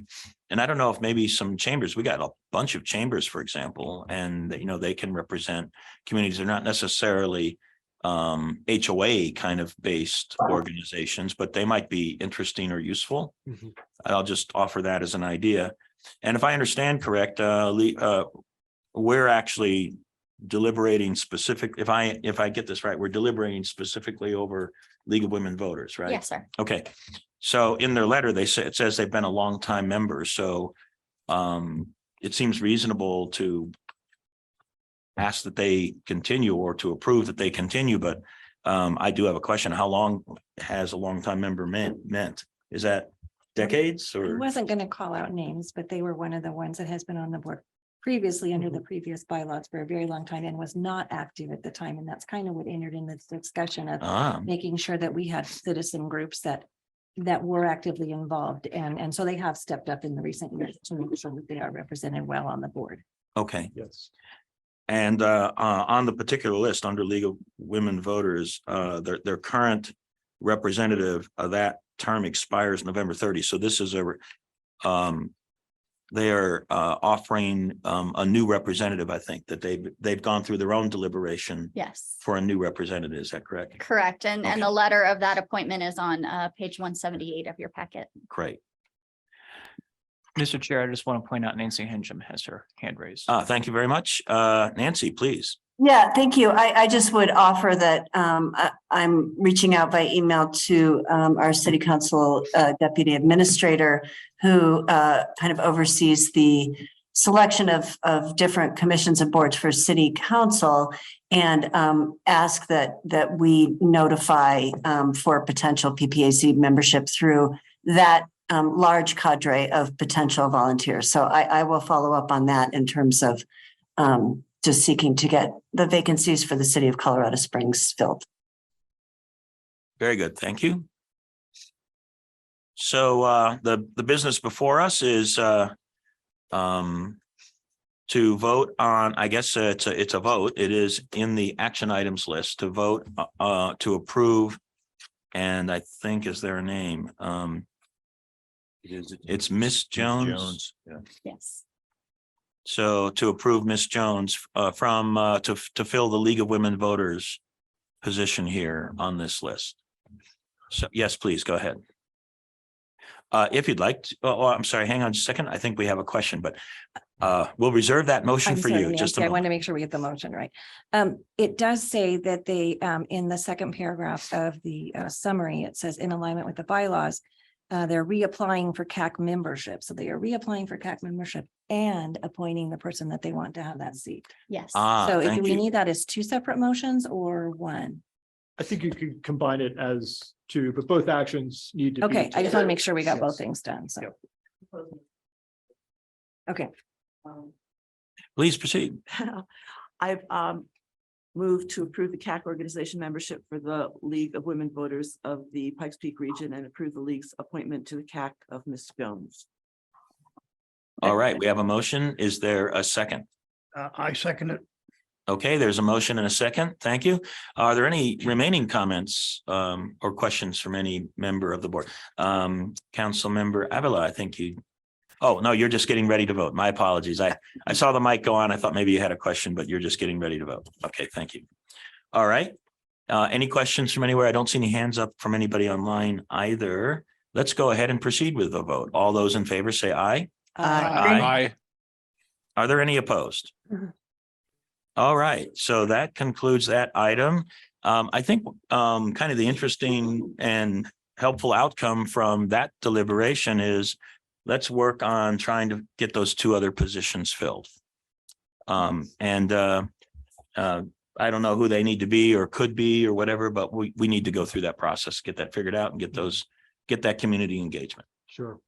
Yes, go ahead. I called you Andy, sorry. Yeah. Jessica McMullen used to get up pretty regularly and talk about openings, and maybe that's something we just need to bring back up again. I think so. In January. That's a good point. At the annual meeting that you all will hold in January, as you appoint officers and fill some other positions like the STAC and other committees, we'll give an update on where we are with our different our key committees, the CAC and the TAC and others, and especially the CAC, if we need your help in shaking the tree a little bit to identify some appointees. Mr. Chair, you mentioned like the Chamber of Commerce. We've had the Springs Chamber EDC on the CAC in the past, but they've stepped back a couple of years ago, but would like to see them maybe step forward once again and maybe nominate somebody. And we'll dig into the bylaws and see which other organizations out there we might need some help reaching out to. So appreciate the interest in this. That's great. And I thank you for that point. Especially if we have a history of having chambers be members of the CAC, that sounds like a reasonable thing to pursue. And so maybe the staff could re-engage with the chamber. I assume you're referring to the Colorado Springs Regional Chamber at this point, and just see if they'd be willing to find a member from there, maybe fill one of the other slots with that, and then we can think about the remaining slot. Okay, great. All right. Let us move now to item 6F, which, and thank you very much for the presentation. 6F, the Comprehensive Economic Development Strategy known as CEDS. Thank you, Mr. Chair. I'll kick this off and Paul Burchett's going to help fill in the details here. You'll recall that this is something we've talked about in a couple of work sessions, couple of meetings in the past couple of months, including back in November. The vision is us engaging with economic development partners, chambers of commerce, and other economic development professionals across the region to come up with a 3-county economic development strategy. And it's called a CEDS plan, a comprehensive economic development strategy. It's something that a lot of COGs like PPACG do across the country and within our state as well. We have just a few gaps within our state where we don't have portions of the state covered by a CEDS plan. The benefit is that it helps you get in better alignment as an overall region and get your plans kind of pointing in the same direction to the extent you can, transportation plans and workforce development plans and other plans that kind of drive economic activity. But then it also, at the end of the day, it opens up the door to additional grants at the federal level through the Economic Development Administration, which is part of Department of Commerce. So given that we don't currently have a CEDS approved plan that's been approved by EDA that covers the whole region, we're kind of missing out on some opportunities. We had a great opportunity come forward here the past couple of months where the State Department of Economic Development and International Trade, OEDIT, has made the offer to provide $40,000 as a no-match grant to our region and the other regions that don't have a CEDS plan to help us create one and really kind of move forward. So we feel it's a really good time to to take that plunge. Like I mentioned, it's something that other cogs do get involved with. It's not to say that we would start doing economic development, but we would be the convener with those key partners and stakeholders to put together that strategy. And then under that, folks that do economic development work can use that to go after grants and other investment.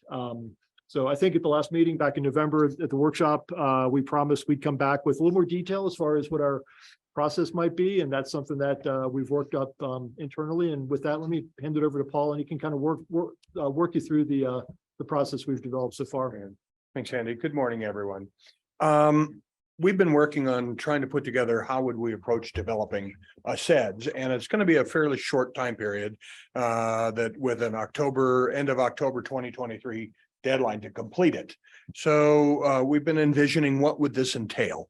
And we put together a draft scope of work. It's almost ready to be let out the door, but we're almost there. So anyhow, to give you an idea of what we're looking at is, first of all, we'd want to look at existing and past economic development strategies, economic development plans, ideas from a wide variety of entities across the region. So we've been looking at talking to a number of entities about whether they want to support this effort, and we're getting good support across the board from both the public sector and the private sector.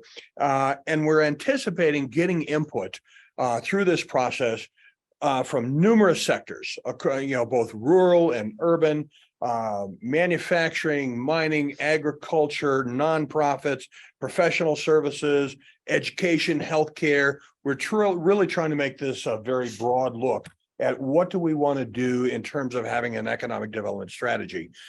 And we're looking at it from a fairly broad, but not terribly deep perspective, more of a layer rather than a deep dive in any one particular sector.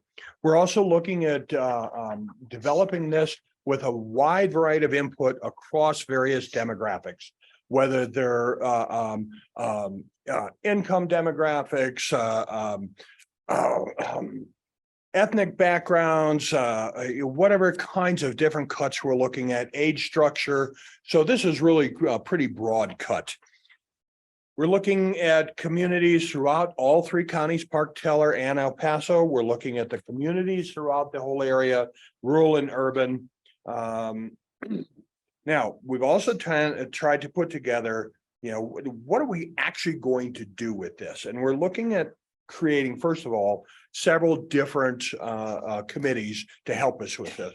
One is kind of a strategic and policy committee, and one is kind of a technical committee. To get people on those committees, we don't know how many people will be interested in being involved, but I kind of did a working assumption of maybe 20 people on each committee. We'd use some of the people that are on the CAC and recruit a large number of other folks as well. But we envision the whole process to entail the following steps. The first one is collecting and reviewing all the existing studies and reports and data that we can get. We don't want to reinvent any wheels here, use what's available. Now, we do anticipate that the perspectives of strategic plans for the Chamber of Commerce and Economic Development Corporation are going to be very different than the strategic plans of the universities and higher education, which will be different than community economic development strategies. So our intent is to bring together all the different visions of what economic development should be and try and create more of a collaborative and overarching collection and categorization of that. The next step will be to form several committees, and that would be, I'll be spending a lot of my time, if you folks support this, in the next month or so, trying to get people, inviting them to commit to be either on the policy or on the TAC, or both if they wish. Get that going. We're hoping to get this thing really, get it funded by the 1st of February and get the ball rolling as quickly as we can. The next step after that is, and this is a guidance document that comes from EDA on how to put together a SEDS. And but it's really developing a SWOT analysis. That's a strength, weaknesses, opportunities, and threats. And we understand that SWOT is going to be seen in many different ways by many different organizations. So to try and put together a SWOT is going to be very difficult, but we can have various views of SWOTs. I'm not sure how we're going to do that, but we're going to try and come up with a SWOT that's really kind of compatible with the vision of most of the participants. After the SWOT, though, is we're going to try something that is sometimes done with SWOTs, sometimes not. But when you take a strength and you marry it with an opportunity, you get a leverage. When you look at an opportunity and marry it with a weakness, oftentimes you're constrained from taking advantage of that opportunity because of your weakness. When you take a threat and marry it with a strength, you get a vulnerability. And when you take a weakness and you marry it with a threat, you get a problem. And what I'd like to be able to do is for us to look at what are the vulnerabilities and the constraints and the problems, and then we take the various ideas of strategies that are already been developed and look for areas of commonality and look for areas of holes, that gaps that need to be filled. With that, once we have a strategy development, we pull together all the strategies of all the different participants here and try and make more of a regional approach, a cross-jurisdictional approach, as well as sector approaches, as well as municipal approaches. Then we come up with a list of, we have to identify some goals. We have to identify some projects that we're already undertaking and perhaps additional projects that come out of this analysis, develop an implementation plan, and then we need to develop an ongoing measurement system, which will be very data hungry. And we submit that for your approval and for the regional approval, and then we submit it to EDA and all of that by October.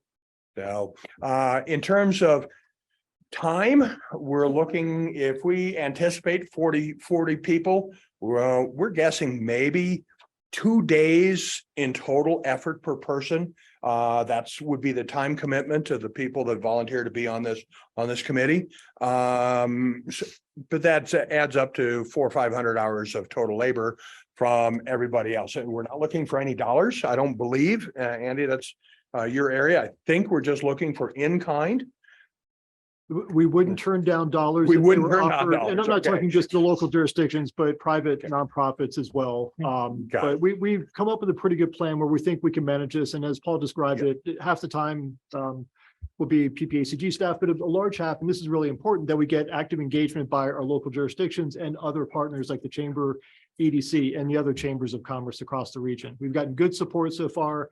The Springs Chamber, EDC, expressed they're very supportive. They think this is important to keep us competitive and comprehensively going after grant opportunities. So they're on board. Good conversations with City of Colorado Springs, with Jeff Green and Brett Waters at the county. They say they're fully on board. They get it, and their economic development staff leads will be very much involved. So that's what we need from our local jurisdictions, is that they want to really engage on this in a relatively short time frame, 9 months in 2023.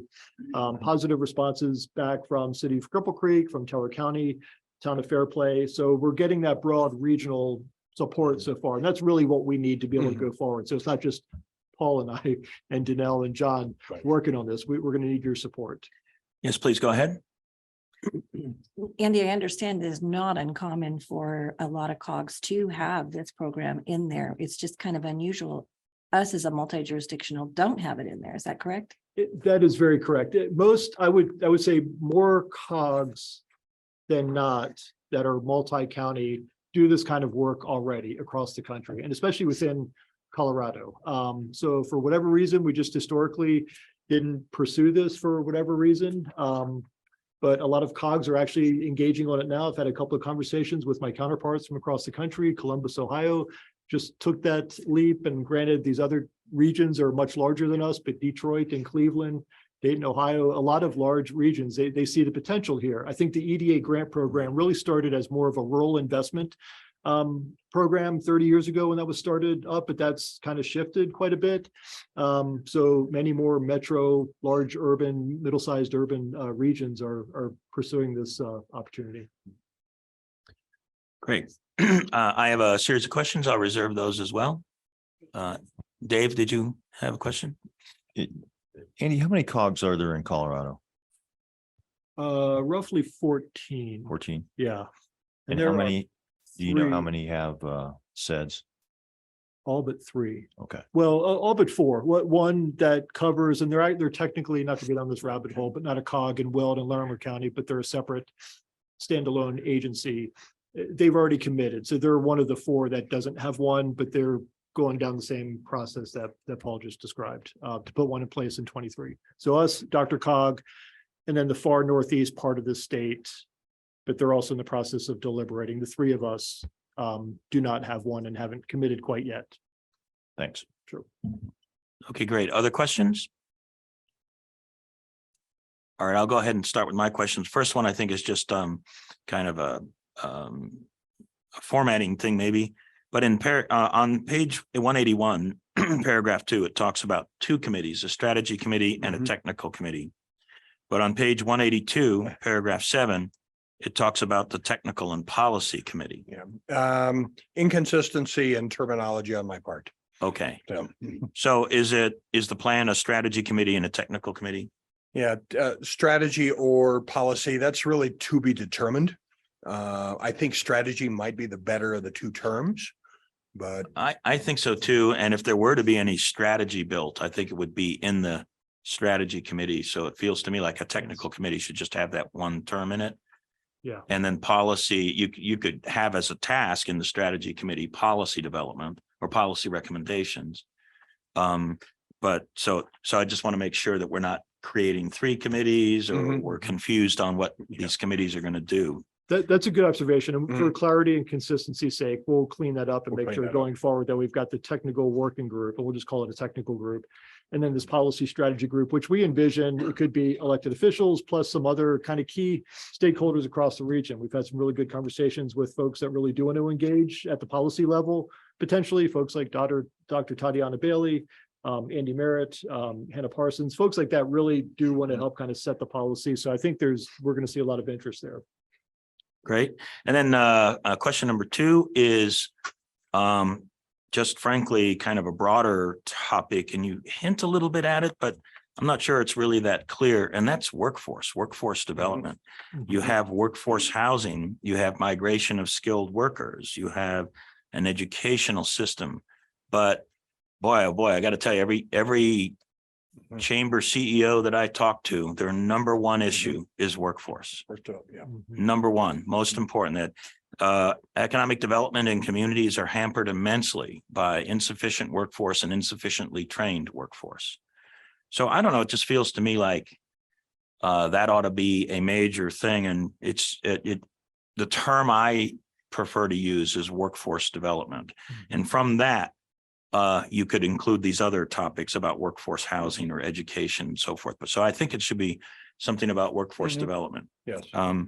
And then the third question, it's good that we've got, I think, some broad support and engagement from our member public agencies that are on this board, but chambers do an enormous amount of this work already.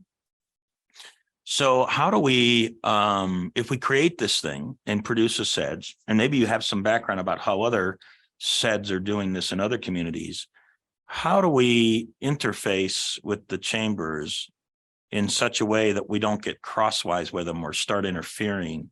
I mean, what if a chamber in one of our regions has a different priority than we end up with and we end up butting heads? I mean, how do we accommodate that when they do an enormous amount of work regarding economic development for the public agencies and for the community at large and the businesses too? So what's the thinking on how to deal with that? Well, I think 2 things. One, active early engagement with those chambers across the region, and they're all going to be invited to be part of this. We've had some conversations and email connections with some of them already, and there's the ones we've heard back from are very interested. But we need to get them at the table with the development of the SEDS early on. But secondly, I would say that, we're going to defer to what they are generating at the local level within their local community. I don't see this being something that usurps, but rather supports what they're trying to do. So how we strike that delicate balance, if there is a conflict that comes up, I don't know at this point, but I would say that our natural approach would be we're going to defer to what the local entities have generated already. Okay. Yeah, I think that there's we'll just have to carefully manage that. Yes. Because we don't want to get ourselves crosswise with a bunch of organizations that are already doing a lot of work in this arena.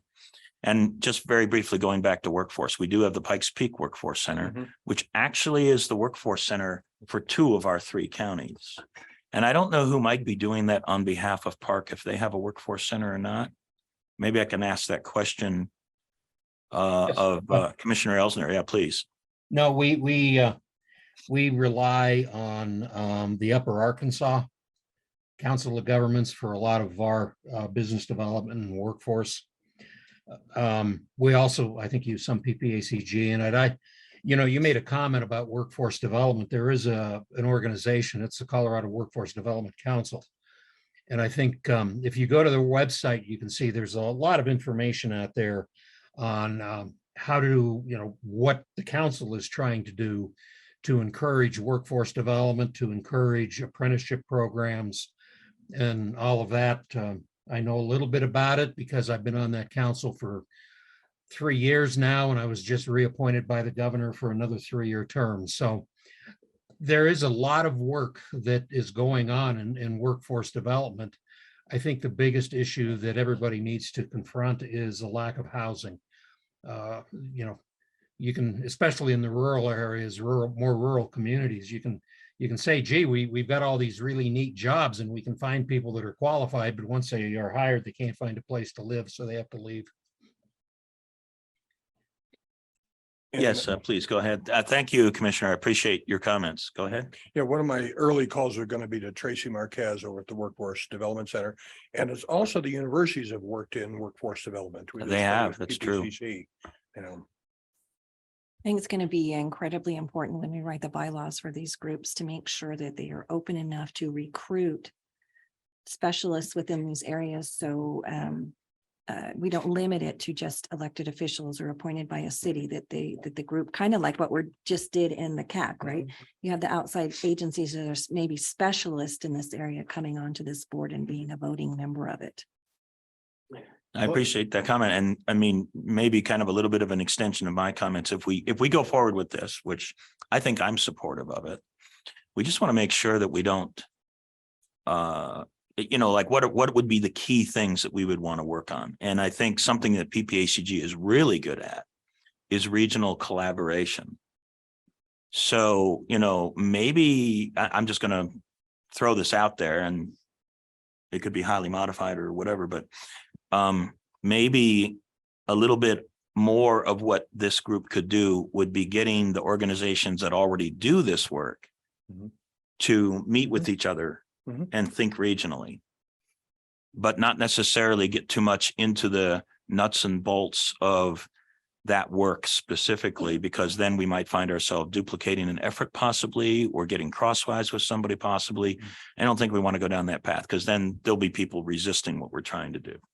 Yeah, I think that's a great approach. 2 things we're really good at: regional collaboration and convening. So we feel this fits in naturally with what we should be doing anyways. And I don't know that there's been a mechanism to bring together all these different entities. I think the chambers get together periodically within El Paso County on a quarterly basis, something like that. But this is a broader scale. And like Paul mentioned, we're not going to go into a deep dive in any one specific area. We're not going to fix all the workforce issues, but a chance for us to highlight those and really have that as one of our key strategies that then opens up the door for grant opportunities and other investment. That's where I think the value in this will really be. Affordable housing is going to come up as a key strategy as well.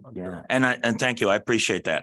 I'd say if we do go forward with this and we kind of stay in our lane with where our strengths are, which is regional collaboration and convening, producing meeting space and conversation space for these groups to work together, that I think that's a really good place for us.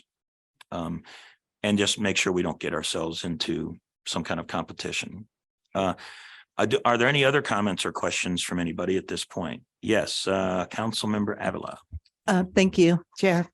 I was just thinking, we don't have to look at it competitively. We can look at an approach of complementing and enhancing each other's goals and objectives. And a lot of the chambers are here in the city, right, in the urban areas. And I think it's important that with this, we're really going to cover the rural areas and make sure that they're covered economically. So we could look at this as we approach this as a complement, enhancement, and a win-win situation, so that everybody, because if we look in, if we're in scarcity and looking at it, it's like, oh, they're going to grab this one. We don't want to step on their toes. I think we really can, with all of the experts that are going to be there, come to really help all of us. You know, was it rising tides lifts all boats, and make something important and great happen. Excellent. Thank you for those comments. Any other comments? All right, hearing none, I think, oh, I'm sorry, I missed one. I'm sorry, Nancy, go That's ahead. all right. Yeah, I just wanted to, I saw tourism as one of the elements you wanted to incorporate. And I don't recall now if it said outdoor and recreation industry. Because I know, and I believe you were there at the last conference that they had, but a lot of the elements that they incorporated there sounded like it would be useful and some of the groundwork related. And I also say, as a Manitou official, I find this very exciting because we face economic disaster at any given time. So, in fact, we had to do 2 budgets this year based on the vote in Colorado Springs on the recreational marijuana. So I think anything that comes with regional collaboration or convenience we would certainly appreciate. Thank you. Great. Thank you. I appreciate those comments. And I think there is something important and inherent in those comments, and that is the easier spaces to work are where we have common ground, right? So workforce is a common ground challenge for everybody. And outdoor recreation and tourism is a common ground area for everybody. So the convening, the collaborating, and the common ground, I think ought to be maybe the core principles if you go forward with regard to building, trying to take this to to the next step about building a draft set of bylaws and so forth. And those are not specifically stated in the words in here, but maybe as we go forward, maybe this board would be willing to adopt or make a recommendation to PPACG as we deliberate and ultimately vote on going forward with this, that we include those as a primary focus. Focus on our strengths, the convening and the collaborating, and then work to find common areas where we can do a lot of work together. Does that sound reasonable to everybody? Okay, thank you. I appreciate everybody's comments. With that in mind, what are you looking for as far as a vote or approval here? Is it about to go to the next step to start building bylaws or something, or?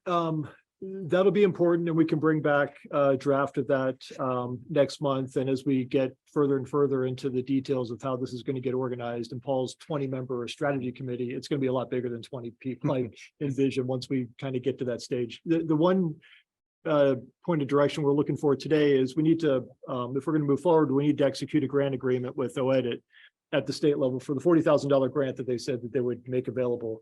So to show a commitment there and to show that we're going to be able to comply with their timeline to get a draft plan to them by end of summer, then a final plan by end of October, would like your permission to go ahead and execute the grant. We're comfortable with it. We think we can meet all their requirements there. So that's really kind of the big direction point that we were looking for at today's meeting.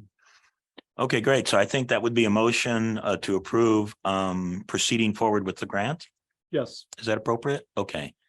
I don't think there are any other questions, but yeah, I'll either entertain a question or a motion at this point on this item. Yeah, I'll also move what you just said. Okay. All right.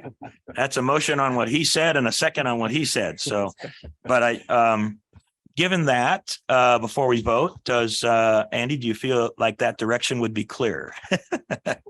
Yeah, this is great. And obviously this is new for us, but we've had a lot of good conversations, including just last week with another COG in Colorado that has been doing this for a while. And they kind of walked us through the process they just went through, which was also stakeholder driven, like the one that we envisioned. So we're excited about the possibilities, just hearing how others have gone through this effort and what that's resulting in better collaboration at the end of the day, in new areas that they haven't collaborated on before, and building new partnerships with economic development folks, and then ultimately leading to grants. So yeah, so we'll bring this back next month, obviously, with more details on committee formation, but also would ask that you think about who key stakeholders would be within your communities that you really want to have involved with this, whether it's at the strategy, policy level, or the working group technical level. That we really want to start building that out pretty soon, so we can have these groups really hit the ground running in February. In the meantime, we're going to be reaching out to your respective staff members and others to start collecting studies and data and plans and strategies that have been put together around economic development. So yeah, so we're going to start getting started here pretty quickly. All right, excellent. So we do have a motion and a second on the floor, and that's about PPACG moving forward in executing that grant. I think the key thing in there is, well, not necessarily for the motion, but that will initiate the planning activities and the collaboration to use those dollars coming from OEDIT, I believe, right? From OEDIT. And the other nice thing about the conversation we had, even though it took us a little time to get through it, I think there was kind of an expression of the board, from the board, about some of the planning parameters that we think would be important as you go forward with the planning, which might be helpful as general guidance as well. So having said all that, let's go ahead and proceed with the vote. All those in favor of this motion, please say aye. Aye. Aye. And are there any opposed? All right, very good. It looks like you've got clearance to proceed. All right, thank you for the presentation. Let us move on now to item number 7. And the first item there is 7A, which is the update on the ARPA AAA funds and process by Jody Barker. Yes, good morning, all. This is Jody Barker, your AAA director. The item before you, while it's not in your packet, it's primarily for information so that you know how we're working on this, is that the Area Agency on Aging has received 2 packages of ARPA funding. And that is directly from our federal administrators, the Administration on Community Living, and then through the State Unit on Aging out of CDHS. One of those is specifically, much like we've talked about several times today, around direct care workforce training and such. And so one small portion of approximately $107,000 will go towards CNA scholarships. We're already doing our due diligence and have been having conversations with local CNA programs, including Pikes Peak State College and a couple others. The local workforce office will also be part of that conversation as we sort this out, how it will be spent. There aren't a lot of administrative requirements on this fund. Most importantly, this is a perfect opportunity for us to collaborate and convene within the region to expend these funds. As you know, ARPA funds must be allocated by September 30th of 2024 and spent by September 30th of 2026. We don't think that's going to be an issue at all with these direct care workforce training funds. The other portion is more substantial. It is specifically for infrastructure and capital growth to expand senior services. This is approximately $1.7 million.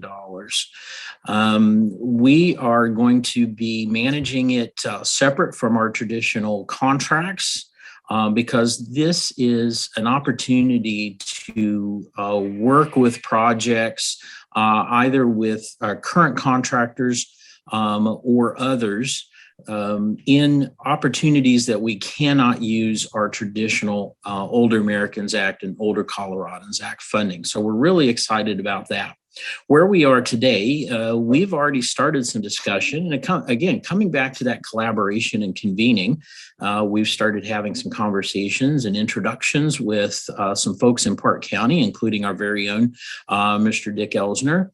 We've also started a conversation and introductions here in El Paso County. We want to make sure that we're looking at opportunities across the entire region. And so we're working to also identify some potential projects in Teller County. Now, we will approach the distribution of these funds a little slightly different than we do our traditional Older Americans Act funding. We will put out an RFP through our contractors for them to identify projects that speak to infrastructure and capital growth, in an opportunity for them to expand their current senior services or initiate new senior service projects, as long as they can show ongoing funding for those. The other area that's a little bit different is that Pikes Peak Area Agency on Aging will reserve some of those funds in order to contract with other projects that we don't normally get to. A couple of the conversations that we've been having already are around housing. Specifically housing for older adults. We've been talking with an organization in El Paso County that has an expansion project in process, and we hope to be part of that if all works out. And then another project, potential project in Park County, and this was crucial to bring an agency along with Commissioner Dick Elsner to speak to Park County needs and to really introduce those two organizations. And so we do plan to, as we go through our due diligence, determine more about these projects, figure out what portion we may reserve and manage separately from our providers. A couple of things of note that I want to make sure that you're aware of. There is a 10% match on these ARPA funds, and those will be the responsibility of those who receive the funds. So our contractors will be made aware of that. If they apply for these funds, they will have a 10% match to produce, as well as anyone that the Area Agency on Aging contracts with, specifically outside of our traditional group. Those organizations that may receive funding will be responsible for that 10% match.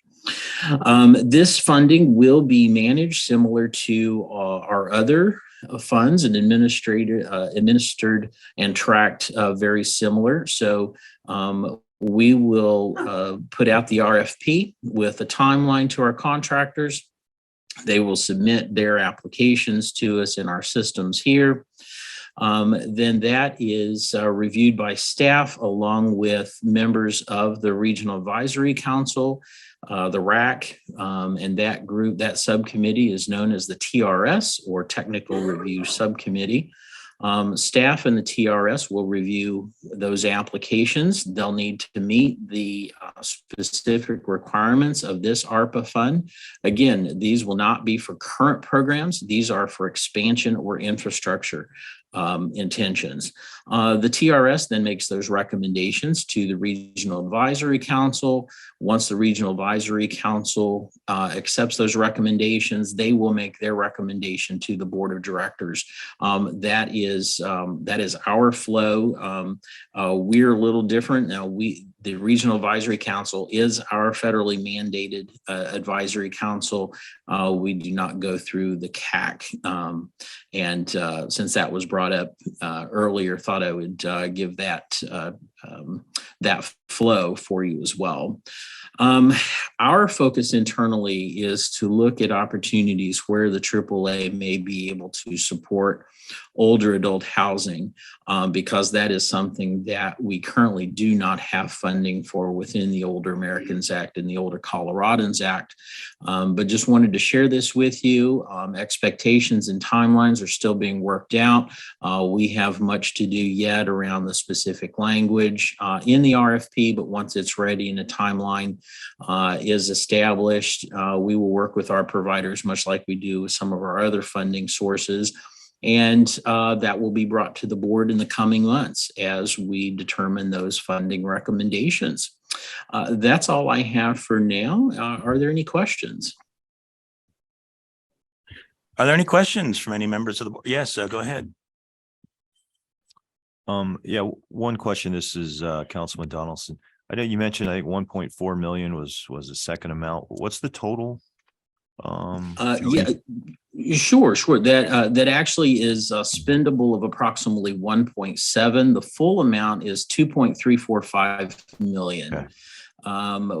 Because there's a 4-year lifespan on this, we're using approximate numbers right now because of our indirect fluctuates year to year. And so we will have to make some estimates to make sure that we can cover our indirect over the life of this fund. But right now we're using the working number of $1.7 million. Okay. And if it's an easy answer, what's the difference between the 2.3 and the 1.7, the portion we can't spend? That would be right now approximately 24.05%, which is our indirect. Okay, thanks. Yes, sir. Anybody else have any questions? Anyone online have any questions? Not seeing any hands.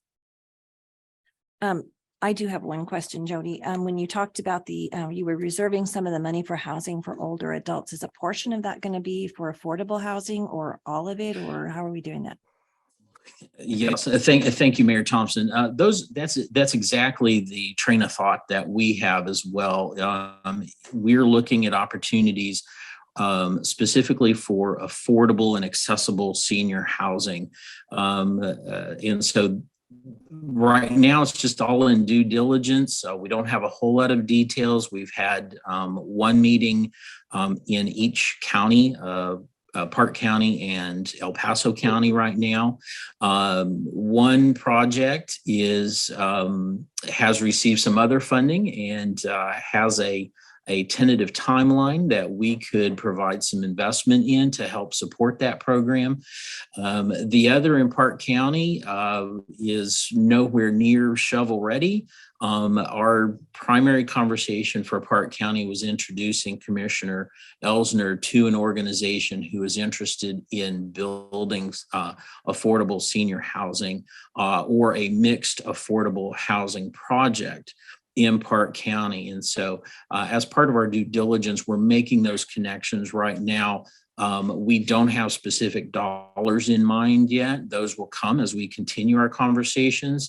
And so we will reserve enough that we can be instrumental, be impactful, and as mentioned, 1.7 sounds like a whole lot until you start talking apartment buildings or housing. And of course, we can't do an entire project with that fund, but there are opportunities based on the conversations that we've had with organizations where we can be instrumental with that funding in making sure that those projects can move forward. So a lot to come yet. We're really excited about the possibility because this does not come along. Well, I was going to say it doesn't come along often. Frankly, in the 50 years that AAAs have been in existence, this opportunity has never come along. And so we want to make the most of it for our region. Thank you. I mean, if you could give me a call just to discuss a little bit further, that'd be great. Happy to. Thank you. Thank you. Okay, thank you. I appreciate the question and the response. Any other questions on this item? All right, we appreciate that update. Thank you so much, Jody. Let's move on to item 7B, the CDOT safety target setting. Danielle.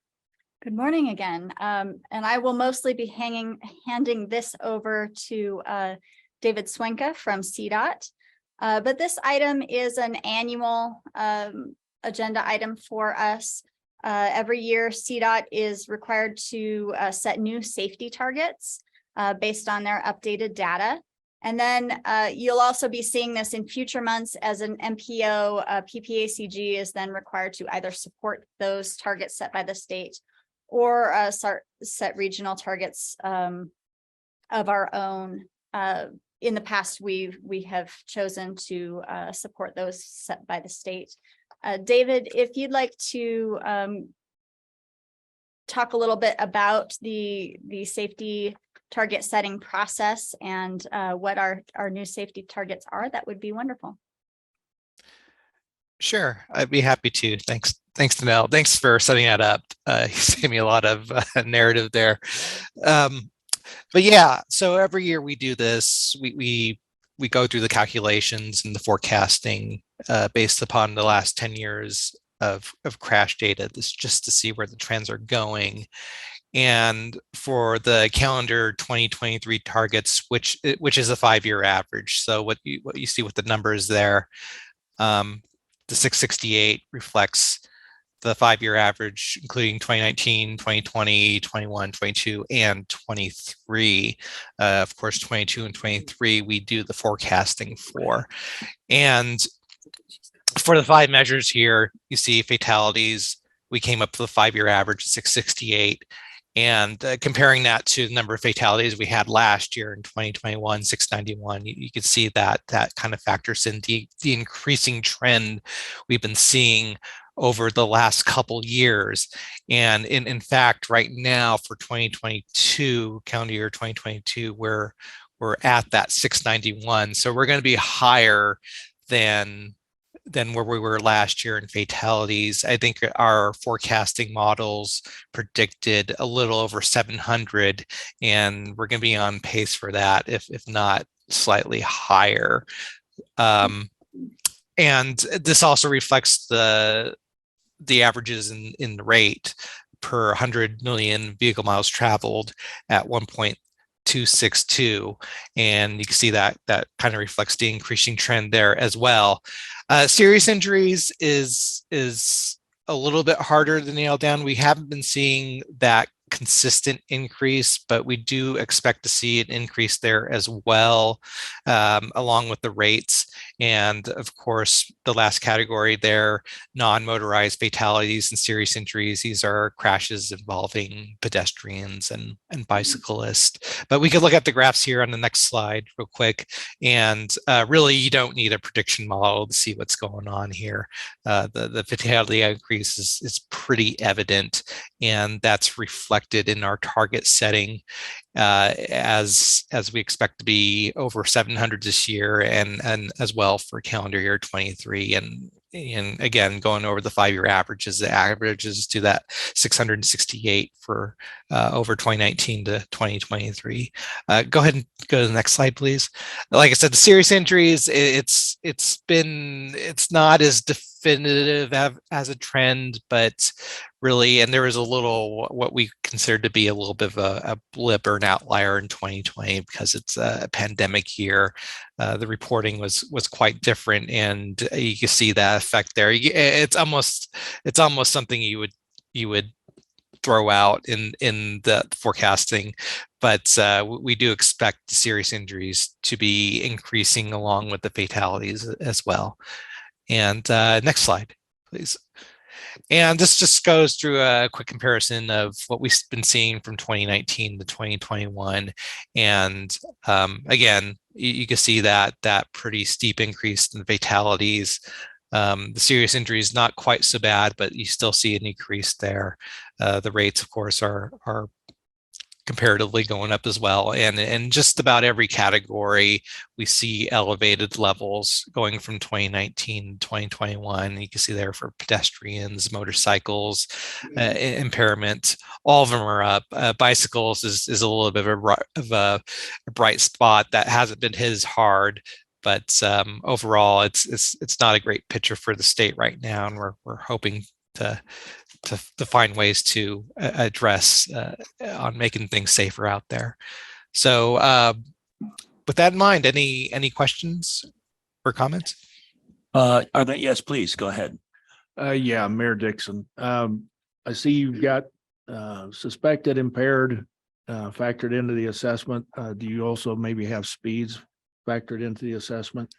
Yeah, it's not on this table, but the speed was also on the rise in that time frame as well. at least for the fatalities. We don't have good information for lesser severity, like serious injuries, all the way down to property to damage only. But the fatalities did show that increase in speeding related causal factors. Okay, thank you. Other questions? Yes. Councilman Donaldson. Yeah, David, it looks like on the third chart where it has fatality rate 2019, 2021. That is factored for miles traveled, is that right? So it tries Yes. to even it out. So it shows just a tiny increase from 20 to 21, really the same number, essentially 1.3.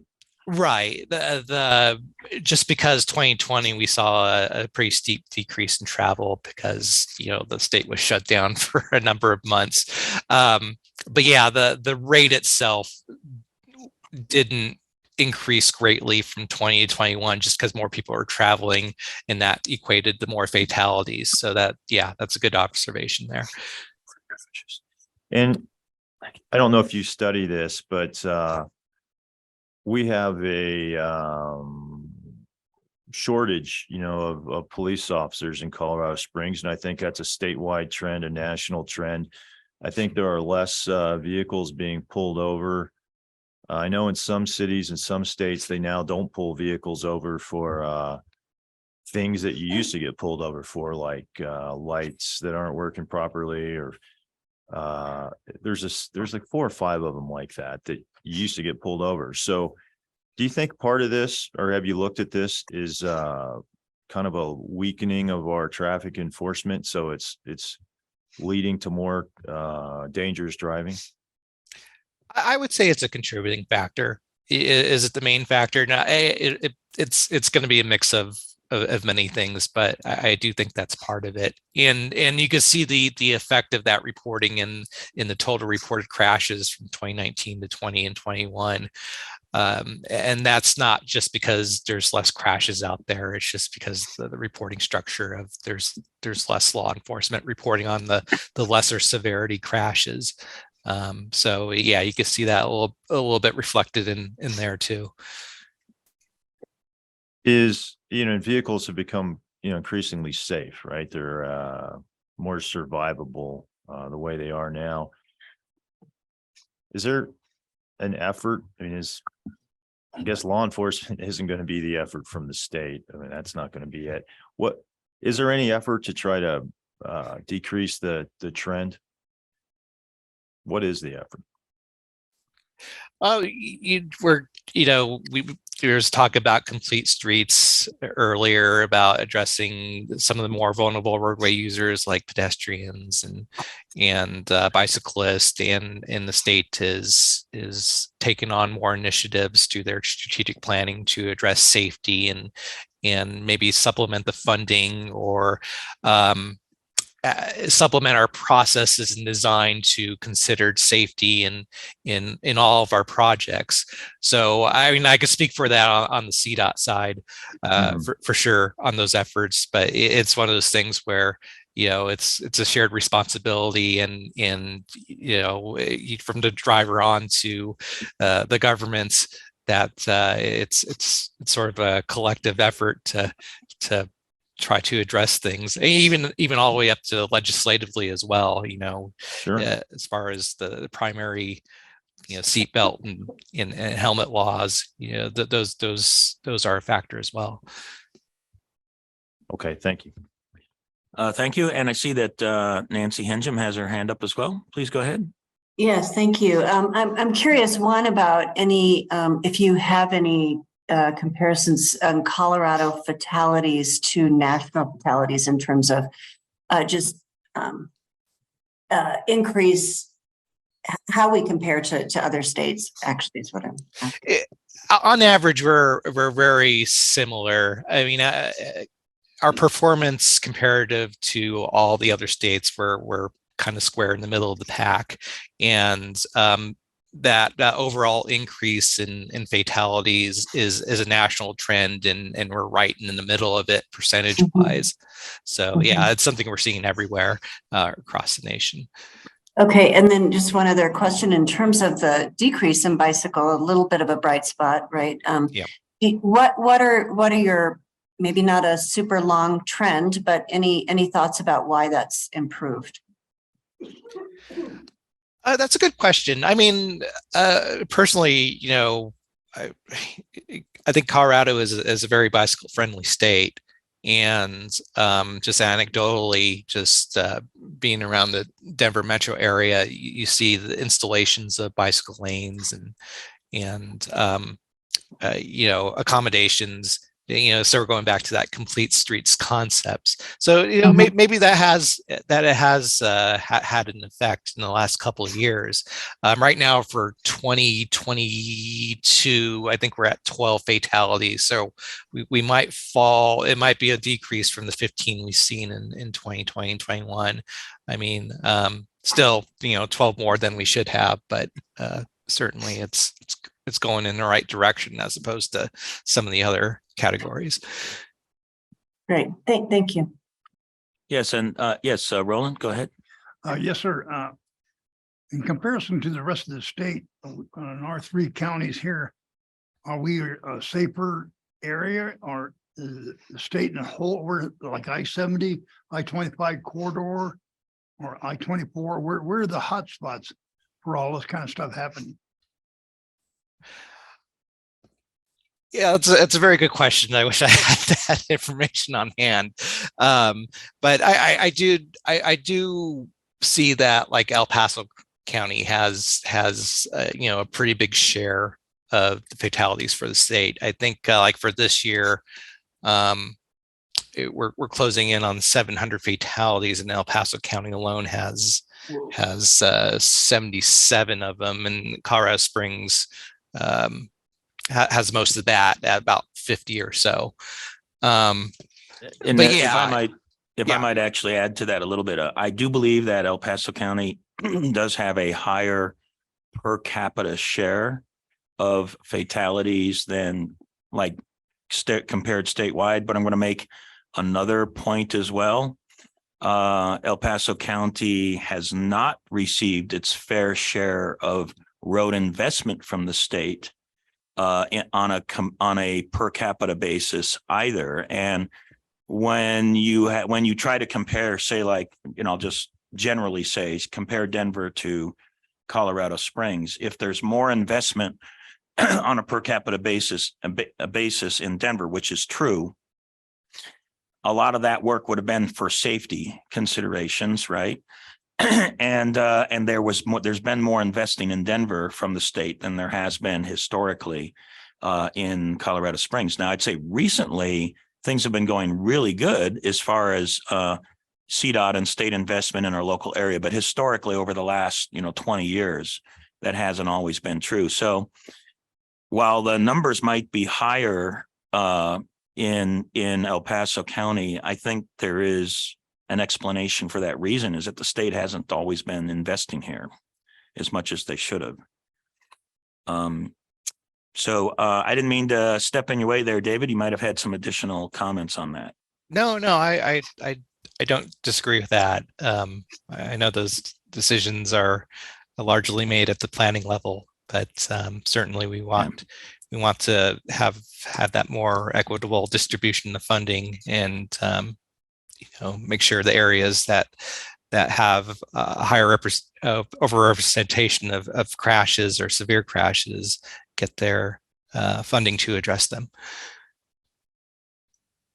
Great, thank you. Yes, Sharon? This is more of a comment directed at Andy. Can we make sure that this information gets to the Drive Smart board, please? That's a great suggestion. Because I think it's really Yes. important as they're designing their messages and having their conversations, that this is really important information that we need. Absolutely. Good. Thank you.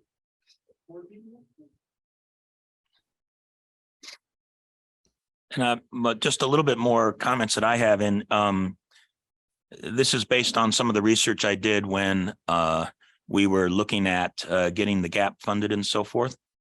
And at that time, I asked the state, what kind of modeling process they were using. And I'll just be frank, I didn't feel like I got a satisfactory answer. So I went to my alma mater, Purdue University, which is actually the industrial engineering department of my university does the modeling for the Indiana Department of Transportation. And I learned some very interesting things when I was there. The number one, the largest cause of accidents on highways, I can't speak to local roads, but maybe it might be similar, but the largest cause of accidents on highways is lane changes. And the second largest cause of accidents on highways is lane density, the number of cars per mile in that lane. When you think about that, if those are the largest determinants of accidents on highways, how do you try to resolve that? Well, one is more lanes. Another is get less cars on the highway. So I just will make the point that I think this data can be useful to help drive infrastructure investment and also infrastructure design.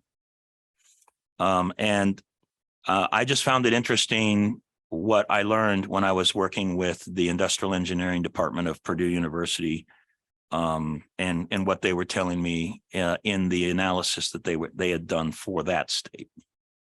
So lane changes and lane density, at least on highways, are the two largest determinants of accidents. I'd like to, man, just on driving I-24, being living out there in Calhoun, come from here at Colorado Springs to Calhoun and back and forth. That is the biggest major problem in the world is people, man, lane changes and their ability to use their brain. So, okay. But the CDOT has actually gone and marked the roads correctly, I feel. But these people, man, they just get well, kind of kooky, let's put it that way. But they're actually jeopardizing a number of people around them whenever they do this kind of thing. That could, oh man, I mean, people can die doing this stuff, so it's not funny. So, yes, sir. Yeah, thank you. And I do have one other question on and maybe you discussed it at least briefly, but I'll take a look at the fatality trends chart. And I just did, I know it's not always the wisest thing to do math during the middle of a board meeting, but I did do some. For the 2012 to 2021, those are the two numbers that I compared. And then I compared that against the population of the state in 2012 and 2021. Now, if you just do a strict number comparison from 474 to 691, you have a 45% increase in fatalities. But if you actually normalize that to population differences between those 2 years, it was a 28% increase in fatalities. Now, neither number is good, but I do want to make the point that those numbers, it's important to normalize those numbers against population growth and other considerations, because that can give you a better determinant about whether, you know, we still have a bad trend, which I would say we do, but also to give you a sense of what the size of that trend is. And, you know, there are potential situations where you normalize it to population and maybe you have the exact same number, or maybe you actually had gone down. In which case, then you can take a look at what did you do in your design on your infrastructure to reduce deaths, because maybe it'd be important to do more of that. That's not the case in this place, but it's a 28% increase instead of a 45% increase based on normalization due to population. So yes, Council Member Avila. Thank you, Chair. I think a lot of times we talk about personal responsibility too, and maybe there needs to be a campaign out there, because we don't hear. I mean, when I'm reading these numbers, it's a lot. You know, there's a lot of people dying on our roads, and it's really sad. And I don't think people really, they don't hear it like we do, right? They've experienced. I know people that have, you know, died in traffic accidents and been severely injured, but I don't think that they know. So I think maybe a campaign going out there for personal responsibility in saving their own lives and saving other lives would be, I think, really helpful if those numbers and that was right in front of them, because we're only a traffic accident away from a disability. And so it's we can get more law enforcement. We can, there's a lot of money there, but I think if we put a campaign out there to really work on this and see if we can help bring these fatalities and gross injuries down. Those are just my comments. Thank you. I think those are excellent, excellent comments. And I think actually, Mayor Thompson, when you made the recommendation to get that over to Drive Smart is another way of kind of speaking to that, because Drive Smart, as I recall, and you can correct me if I'm wrong, Drive Smart is something we now do here at PPACG, and that is about educating drivers to be safer. So that's just a local regional thing, not necessarily a statewide thing. And there's violators all over the state, but that is something that we have some control over. And perhaps the Drive Smart team could consider Councilmember Avila's comments about that she just made, that might be relevant in building some kind of a campaign, getting the number, just as the mayor mentioned, getting the numbers to Drive Smart, getting those out in the public domain, asking people to be safer. Here's the resources to learn how to be safer, something along those lines. Sure. And we'll go one better. I think we plan to have Drive Smart come and do an update in January on their latest campaigns that they've been developing, social media ads and others that are going out, but they need a lot of help. We really need to amplify the problems that we have out there. It has become a public health emergency for sure. So we will have them at the January meeting. Thank you. Can I see that also- Commissioner, I'm sorry, Commissioner Williams has her hand up. If you wouldn't mind, let me give her an opportunity to make a comment or ask a question, and then you can speak. Please go ahead. Commissioner Williams. Yes, I'm sorry. I am struggling with COVID, so I'm kind of rolling out of bed to participate, but I want to say that, yes, I think I hesitate to blame CDOT or the state for the inequitable treatment of Pikes Peak Area Council of Governments or certain areas of transportation measures in the past. The reason why I say this is you look at a state like Utah, maybe Indiana's like this. Utah transportation is one of their top 3 priorities, period. It's schools, transportation, and then there's something else. And so they are way ahead of us in transportation. But I think since I've been on staff with the Senate Bill 260 bonds, they worked really hard to be equitable in the distribution of those. So if Denver got something in the first 2 years, then Denver had to sit out until the rural areas caught up.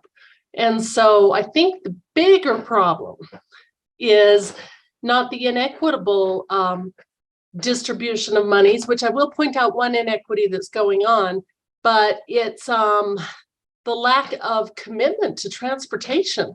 We just need more lane miles. We need more capacity. People in Colorado love their cars. We are not maybe trains going up to the resorts, maybe trains going up to Denver. But other than that, in rural Colorado, we need cars, and we're not ready for the electrical cars yet. There will come a time. It's not if you build it, they will come. It's when they build it, we will come, is what we need to adopt on that. The only inequity I thought, which I mentioned, I saw at the STAC meeting, and maybe John, when you do an update on STAC, you can update this, was they're looking at different ways to go around Glenwood Canyon when it has to close. Instead of using the obvious one, which is up through Steamboat Springs, which everybody takes so they can go through Vernal to get down to Salt Lake City, they're looking at a whole different route. And I think that is an inequity because it appears that they're rewarding one political subdivision over another. So I just want to hesitate. I think CDOT's done better in the years past, but the fact remains we're just 20 years behind on roads because the Colorado State Legislature has not prioritized them, period. And that's the problem.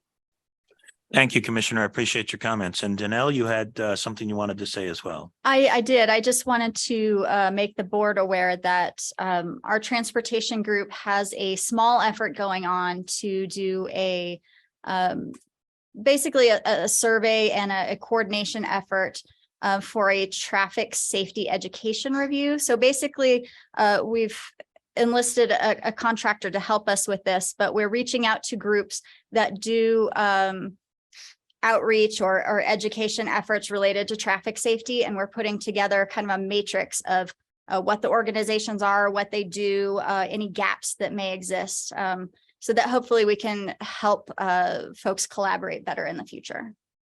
Thank you. Appreciate that. I think the one thing somebody mentioned, and I spaced out for a minute, is aggressive driving. People are aggressively driving anymore, and it's worse since COVID. And they whip in and out of these lanes, even down where we're having all the construction in Fountain. People are whipping in and out of the lanes, but between the lanes and between these two cement barriers, you're not going to just kill yourself. You're going to kill a lot of people and cause major accidents. And I think, Dave kind of hit on it, where you don't have enough police officers and are out there. And I think a lot of us are trying to address that in various ways. We just passed a mill increase levy in Fountain to help us with that issue and the growth that's going on down in that end. But, personal responsibility, I think Yolanda mentioned it, is huge in this issue of you're responsible. Take your foot off the gas pedal. Stop whipping in and out in traffic. Can't tell you how many times I'm driving around and somebody just about takes out one side of your car when they're depending on you to be paying attention to put the brakes on so you don't whack them as they whip in and out. So please, people, slow down. The irony is I'm probably going to get to the off ramp at the same time you do. You've been aggressively driving, putting people's lives at hand, and then I meet you at the off ramp. So just slow down, folks. Okay, that's my public service message. Okay, thank you. Public service message received. Roland, go ahead. I also want to add to her comment. They loved it when they're driving on the road where we're at. They can't get away from the stupid cell phone. Okay, and then they want to text. Then they want to become complacent at the same time. That's really a bad thing. So.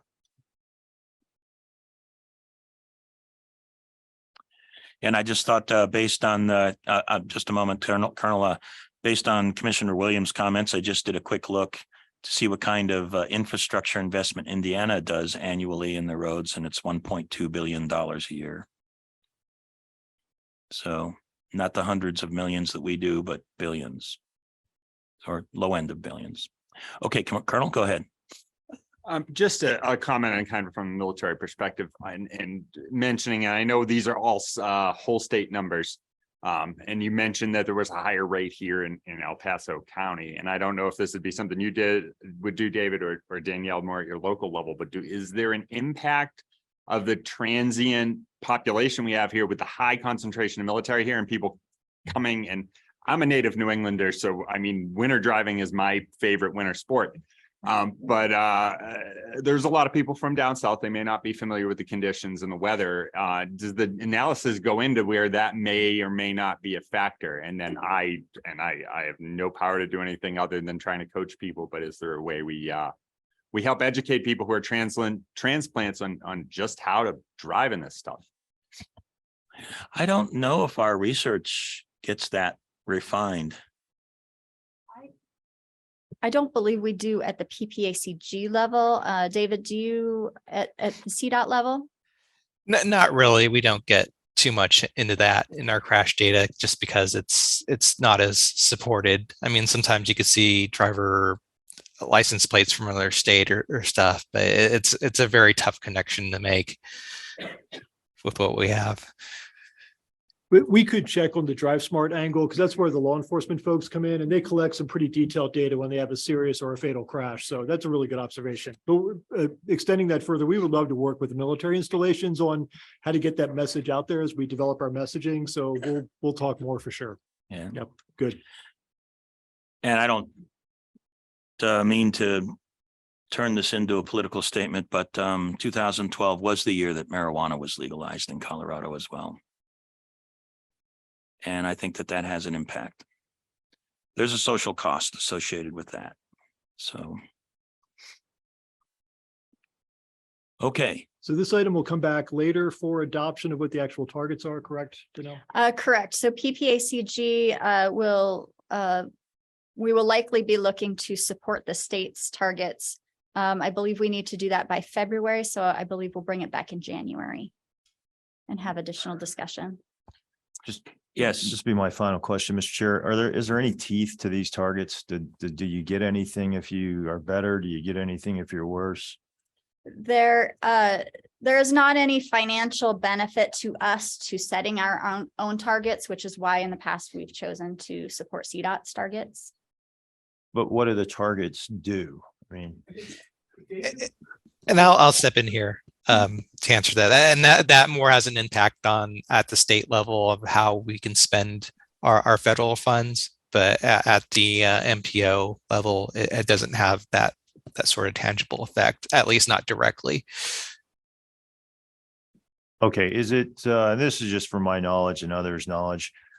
Is it something we need to do to apply for federal funds? Hey, you have to set these targets, et cetera. David, could you answer that? Well, yeah, I guess from a performance measure standpoint, it's just a federal requirement. I'm not sure what the requirement, how that ties into, what that means for what you can and can't do as a result of that. It's just one of those federal requirements. Okay, thank you. My understanding, John, you can correct me if I'm wrong, is that there is the ability to divert funding towards safety projects. Right. If you set a target and you don't make the target, and then what they can do is they can say, okay, now here's your allocation. You now have to take a certain percentage of that, and it has to go towards safety targets. So we lose some authority over our funds if we do that. So that's why from our point of view, it's better than to go ahead and have to support the CDOT targets. So then if CDOT doesn't make the targets, any sort of punishment, for lack of a better term, but we're again, they have to say, hey, we have this, then that can be spread out over the state, and the state has many different sort of programs by which any impact to us is negligible and quite frankly, none at all. Okay, thanks, John. Well, this has been a very robust discussion. I appreciate it, everybody's comments, and still open in case there's more questions, but something that does come to mind for me, I mean, it's obvious this board cares deeply about this challenge, the fatalities and the accidents and everything, and what that means for all of us in our community here. Also important for the employees of PPACG. And I think we want to do what we can to resolve it. It does come to mind, and I'm pretty sure that we have this data. Maybe there's something we can have about a future discussion in a board meeting. What are the top, I'm going to make the number up, 5 or 10 areas in our region that produce fatalities or serious accidents? And then what kind of investment is going on in those places to address this? And maybe that's something that we could maybe monitor and see once the investment is completed, does it actually deliver an outcome that's useful? So looks like you might have some information about that right now. Well, we do have crash data and that we've mapped and assembled. We have a database of those, but we certainly can look into, what kind of investment is going into those, or what the top areas of concern might be. I will point out that when we talked about our congestion management process earlier, that's one of the scoring criteria that was put into there. Is this location have safety concern? Has there been fatalities or serious injuries there? So it is something that feeds into our process, and we can look into that further. I'll just make the point. I think that would be really outstanding. I don't know exactly how you would go forward with it, but to find maybe the most problematic areas on these roads, and then see if there has been investing to fix it, or if there's investing coming forward to fix it, that'd be awesome. And then maybe we try to track that. I know one really good approach to dealing with kind of these monster problems like this is find your biggest problem areas, but don't go overboard because you can't solve everything. Pick the biggest issues, work those issues, get them resolved, then find the next set of biggest problems and then work those. And then over a long period of time, you eventually get to a place where you actually are really, making a big difference. And maybe we are with the investing. But like I can't answer that right now. I don't know. Yeah, we'd have to dig into it a little bit more and talk with the TAC, but they all have access to the map that's on the screen now that shows in very detailed description where all the crashes have occurred. We subscribe to, I forget the name of the database, on a regular basis that covers the 3-county region for all the crashes that get reported at very specific details. So we can certainly identify where the hotspots are. And we'll just need some feedback from the TAC as far as what the plans are for safety improvements. And this data is online if Mhm. if anyone has interested in looking at it. It's on our website. Great. Well, if the TAC maybe could consider doing a little work on that arena and maybe taking an opportunity to come back to the board here, that would be my recommendation. And if the rest of the board feels like that's a good idea, then that might be something we can do. So I'll just ask if any other board members have any comments with regard to that. This is Commissioner Williams. I don't know where the city is on this, but I know that the county just updated its road safety plan. And surprisingly, we are doing very well. So some of our major accident intersections, we've either got a project started or it's on the Pikes Peak RTA list for the 3. So we're doing really well. One of the ones we're going to be doing is Rex Road and Meridian Road. That one's out in Commissioner District 2 by Falcon, but there's several that were on that list that are high accident intersections that were in the top 10 projects that we needed to address, and they are on a list somewhere. So they made the list. There we go. That's good. Thank you. So obviously there's some data. I would have to imagine that a lot of work went into the PPRTA 3 list that had to do with safety. I'm sure that was either a major consideration or maybe the major consideration. So, yeah. All right. That was a long conversation, but very interesting. Thank you very much for that. Appreciate it. Let's move on to item number 7C. And this is the slate for the officers for next year. And I do know that we have several from the nominating committee that are here. And I don't know, I could mention the names that's in the package, but maybe someone from the nominating committee would like to do that.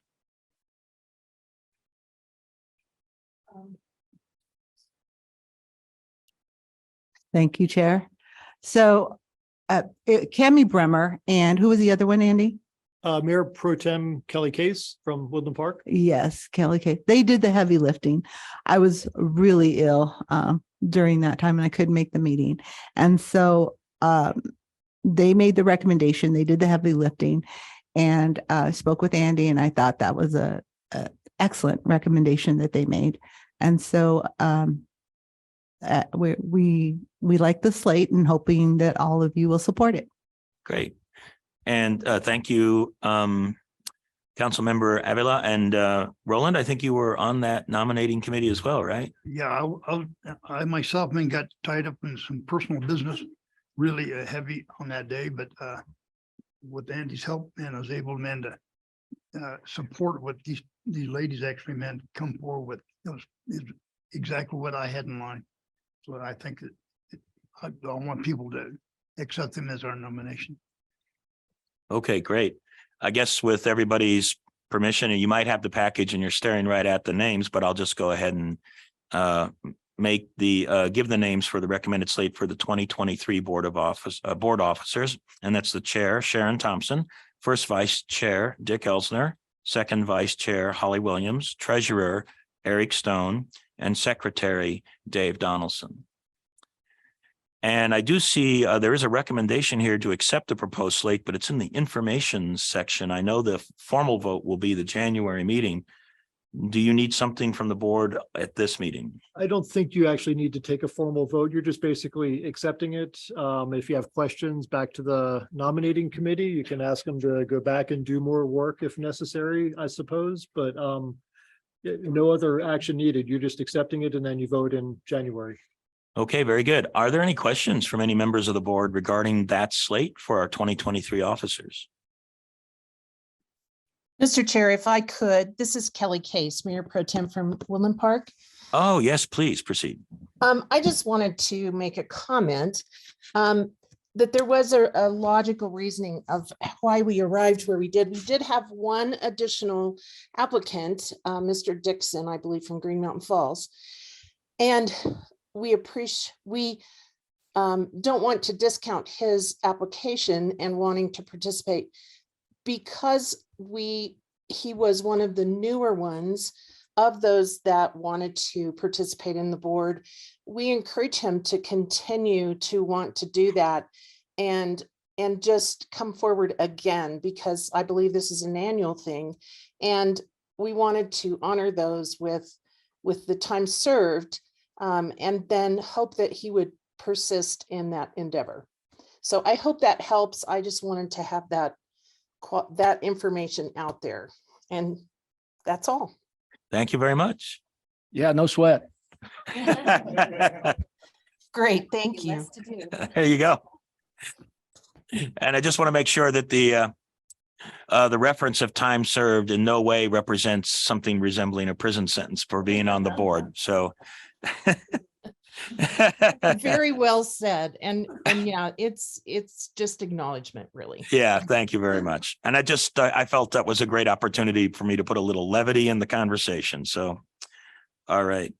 So we don't have any action. I'll say that since I'm not hearing any comments, questions, or requests for the nominating committee for any form of reconsideration, I think we can state that this slate is accepted.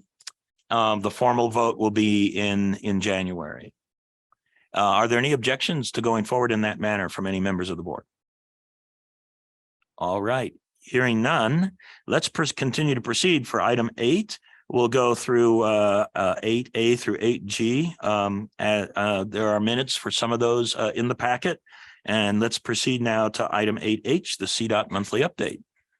All right, Shane Ferguson with Colorado Department of Transportation. Good morning. I'll do a brief update with our projects currently under construction and a couple of other notes. The MAMSIP project with I-25, we should start looking at switching the lanes on I-25 to the southbound direction, possibly next week or the week after, to get that switch so we can start working on the northbound side of the interstate late winter and early spring. The Charter Oaks Ranch Road portion is essentially complete and open. The State Highway 94 portion, the jug handle piece, a lot of it has been completed, but we are waiting on signals and signal cabinets before we can open up that jug handle movement. The State Highway 115 project is currently underway still. This winter, we'll see more of the drainage work and earthwork being performed. A lot of the paving, both concrete and asphalt, will be done starting late winter, early spring when temperatures are a little bit more favorable. We did open bids for the US 285 and 9 project in Fairplay. The bids did come in high. We had 4 bidders and all bids were approximately 30 to 33% over the budget, but we are pursuing funds currently to award that project. Considering the contractors are all within about $1 million of each other, we believe that is pretty close to market for that project in particular. And so we are pursuing avenues to get that project awarded with the anticipation that project will begin in the spring as well. The State Highway 94 service treatment project, I believe that was possibly discussed at the last meeting. I wasn't in attendance. That project is also awarded, and the limits of the project, we had 2 options were the first option is the project would begin at Chipeta Park and end about midway through between Woodland Park and Divide. The second option would take it to Divide. It was the first option that was awarded. So the project would go through Woodland Park and terminate about a third of the way to halfway between Woodland Park and Divide. With that, I will entertain any other questions. We do have a few other projects that are definitely under design. The I-25 Fillmore to Garden the God is still under design with the anticipation to go to advertisement this spring. The Powers Corridor and Airport Road interchange is also under design with anticipation to go to advertisement late spring. Probably more realistically, it would be early summer is when we'll probably advertise that project. some of the significant sized projects to go over. So with that, I will open it up to any questions you have for me. Well, thank you very much for your update. It looks like Mayor Thompson, you have a question or a comment? I have a question and a comment and a question. I love my roundabout. I'm calling it my roundabout at exit 128. Okay, I love it. It is the biggest and best and most efficient roundabout, but I did come home the other night and somebody had driven straight through it. So that was interesting. He was in the middle.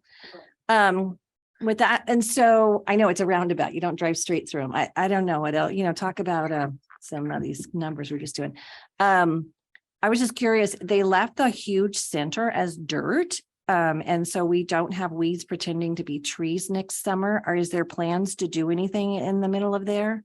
Yeah, there will be plans for it. I'm assuming it's not addressed because of the time of year currently. And usually for roundabouts, we want to have a very visual piece, whether it be signs or et cetera, just that, people can see that they are not to go straight through the roundabout. So that is unfortunate that it's the first I've heard of someone driving right through it, but there will be a completion of it of the center area. Okay, well, if there's an art piece or something, I'd love to have a representative from Fountain on that committee, so we can see however that works. I know we do have one going for the county roundabout on Fountain Mesa right now, but yeah. Yeah, I'm not Okay, sure thank you. we have. Yeah, you're welcome. I'm not sure we have an art piece planned for that. That's really more of an El Paso County project that we are completing for Yes. them based off the MAMSIP project. Yeah. But it certainly seems for your roundabout, they need a really big sign that says, "Do not drive straight forward at this point." I couldn't believe it was 9 degrees that night. So I just kind of went, are you okay? Well, thank you. Well- Good questions. Go ahead. Who was speaking? This is Commissioner Williams, Mayor Thompson. I will have to show you another roundabout where there is a monument to a former mayor of Colorado Springs. So perhaps this should be the Mayor Thompson roundabout. No. But we'll give you another 6 years to serve before we consider it. Okay, yeah, we do have an army base like right there that kind of feeds to it. So it would be an appropriate monument. Yes. Well, who knows where that will go? Well, it'll be named someday. Yes, Roland. Shane, this is Roland Gardine with the Town of Callahan, Mayor Pro Tem. I want to tell you, thank you, man, for you guys coming through and updating and actually, man, squaring away a lot of the road signs that actually, man, help a lot in our town. So I want to tell you, thank you. Appreciate it. I think one of the people that's really instrumental in that is Jason Nelson with CDOT. Very good. Yes, go ahead, Councilman Yeah, thank you, Donaldson. Mr. Chair. And Shane, I believe Richard Zamora is no longer with us. Can you Right. just fill us in on that and where he went? Yeah, so Richard Zamora retired from CDOT, I believe last week. I want to say it was last week, the week prior was his last day. He retired to go to the private sector, and currently the headquarters staff or EMT is going through an interview process to select a new regional director. And he did go to the private sector, and I forget the name of the company, but it's still in the transportation industry that he's in. That is correct. It's called ETS, if I'm right. EST, very close. EST. EST, yes. There we go. I got the initials right. Okay, thanks. All right, very good. Other questions? Yes, Colonel, go ahead.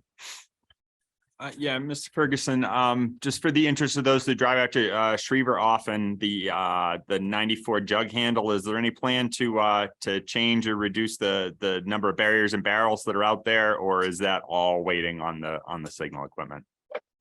At this time, I'm not aware of any change to the traffic control setup currently. I'll have to get back with you, sir, on if there is a plan as to changing that traffic control. I know I'm aware that the signals and such is delayed, and so we'll have to do our best to make sure that it is very clear in how to navigate through that construction site. I appreciate it, sir. Thank you. And Colonel, just the way it's arranged right now, do you have a concern about it, or you're just asking for a future dates for the changes. Yeah, I had no concern with it. I just, if we could get ahead of time, we'd be able to put it out to people who drive out there often that there was gonna be a change, but the update as you gave it that we're delayed on putting up a traffic signal. I'll pass that on and that people can expect it to stay the same, until that's done. So I appreciate Yeah, it. we'll definitely do a media blitz when we start to change the configuration and utilizing that traffic jug handle and the signal setup is when it's ready to go. So absolutely, we'll be communicating that with you and your staff. All right, appreciate it. Thank you. Great. Thank you. Awesome questions and great answers too, by the way. So any other questions or comments? All right. Well, thank you, Shane. Appreciate the update. Let's go to the stack update. Who will do that for us today? I think this is Commissioner Williams, so I think that's going to be me and Jody, me and John tag teaming it. The one thing I do, we did some presentations, but the one thing I do remember was this CDOT proposal. You know, Glenwood Canyon with the major floods and the shutting down frequently makes it hard to get across the state. And the logical method for most of the cars and the trucks recently has been to go up through Steamboat Springs, up into the northwest area of the state over to Vernal.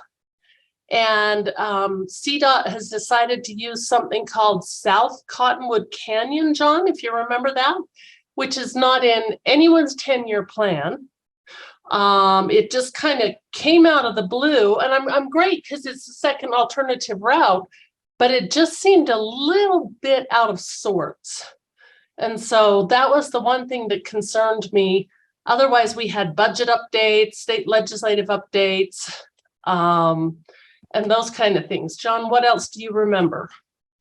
Commissioner, that was about that, but if you don't mind, I'll go into a little bit of detail on two items because I think they'll be of interest.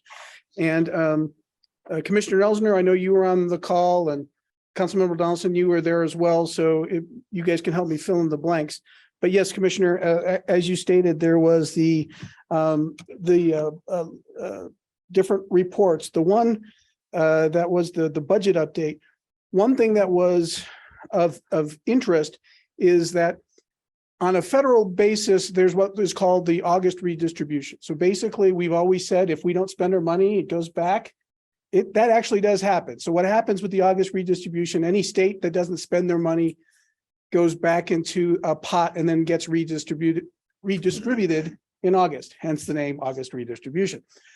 So actually, Colorado's been very aggressive and successful in going into that process over the years. And this year they received, I believe it was $102 million of extra funds. So obviously, back to Commissioner Vanderwerf saying, hey, how do we make sure that we're getting ours, right? They make sure that they bring it through the process.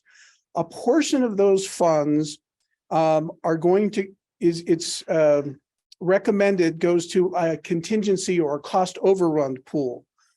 And so basically, as Shane had mentioned, with all of these projects that have come in over budget because of inflation, this cost overrun pool will allow us to actually move forward with it easier. Instead of butchering 4 other projects to assemble one, we can use this cost overrun pool to sort of move things forward. So we were very supportive of that idea moving through. That will still, again, back to the how does the funds get distributed? That will still count towards your share. So it's not like it's free money. They'll still sort of count how much they give to Denver, how much they give to Colorado Springs, and it'll count towards our overall sort of equity cap.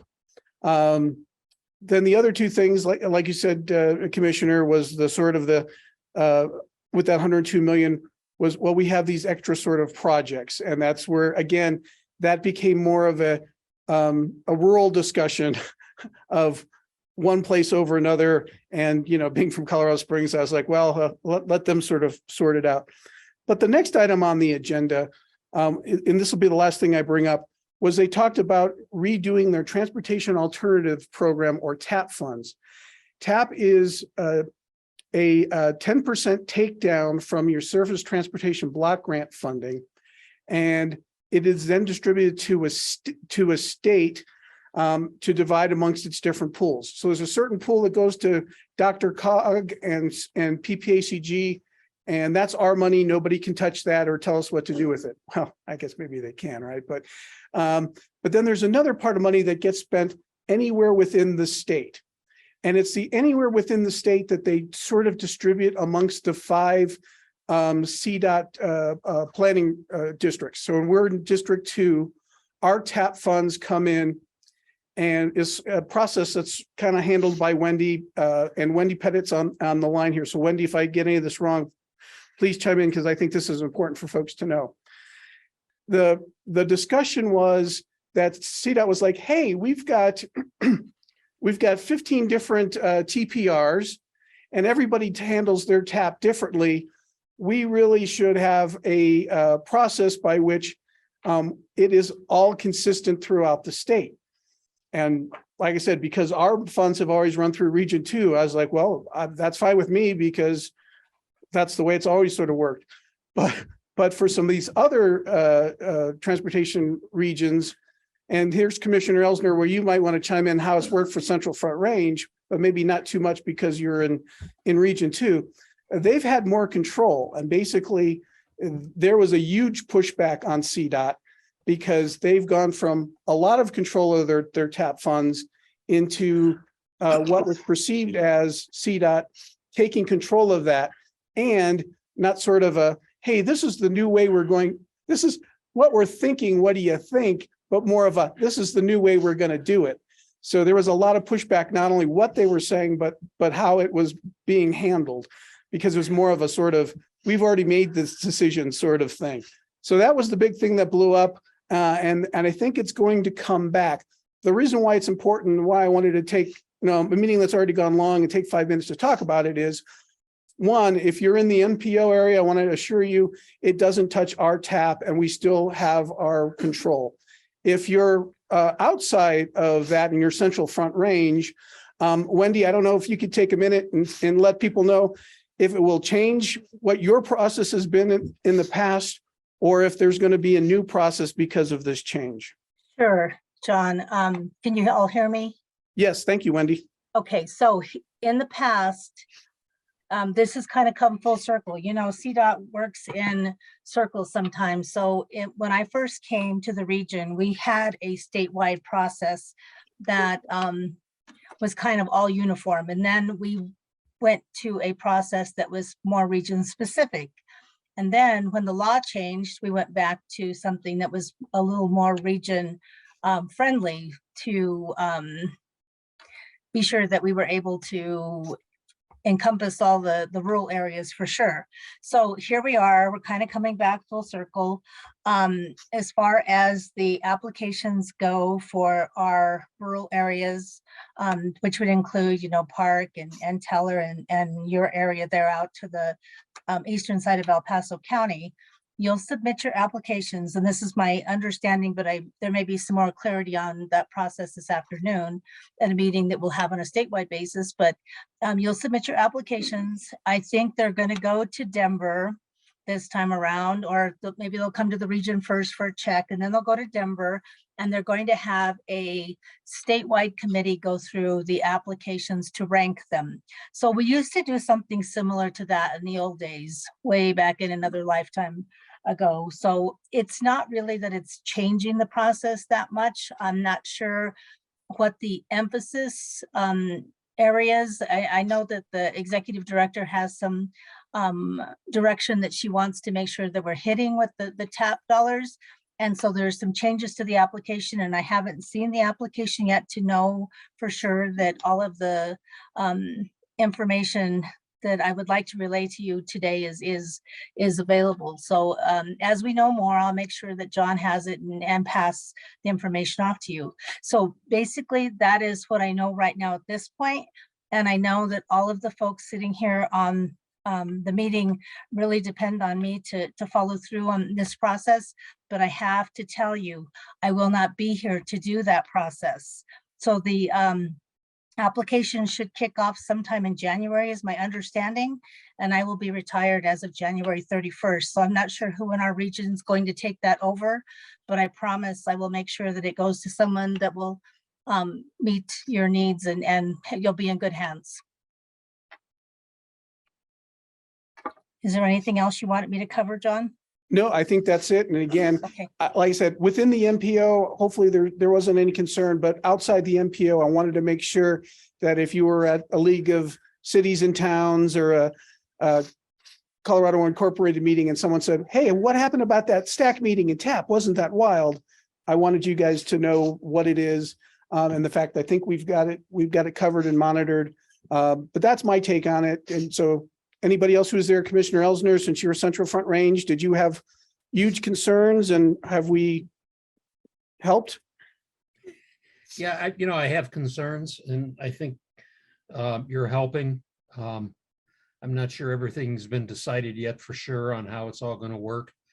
I think we're still in a work in progress. So yes, we will be continuing to watch how CDOT makes the changes and where we get to.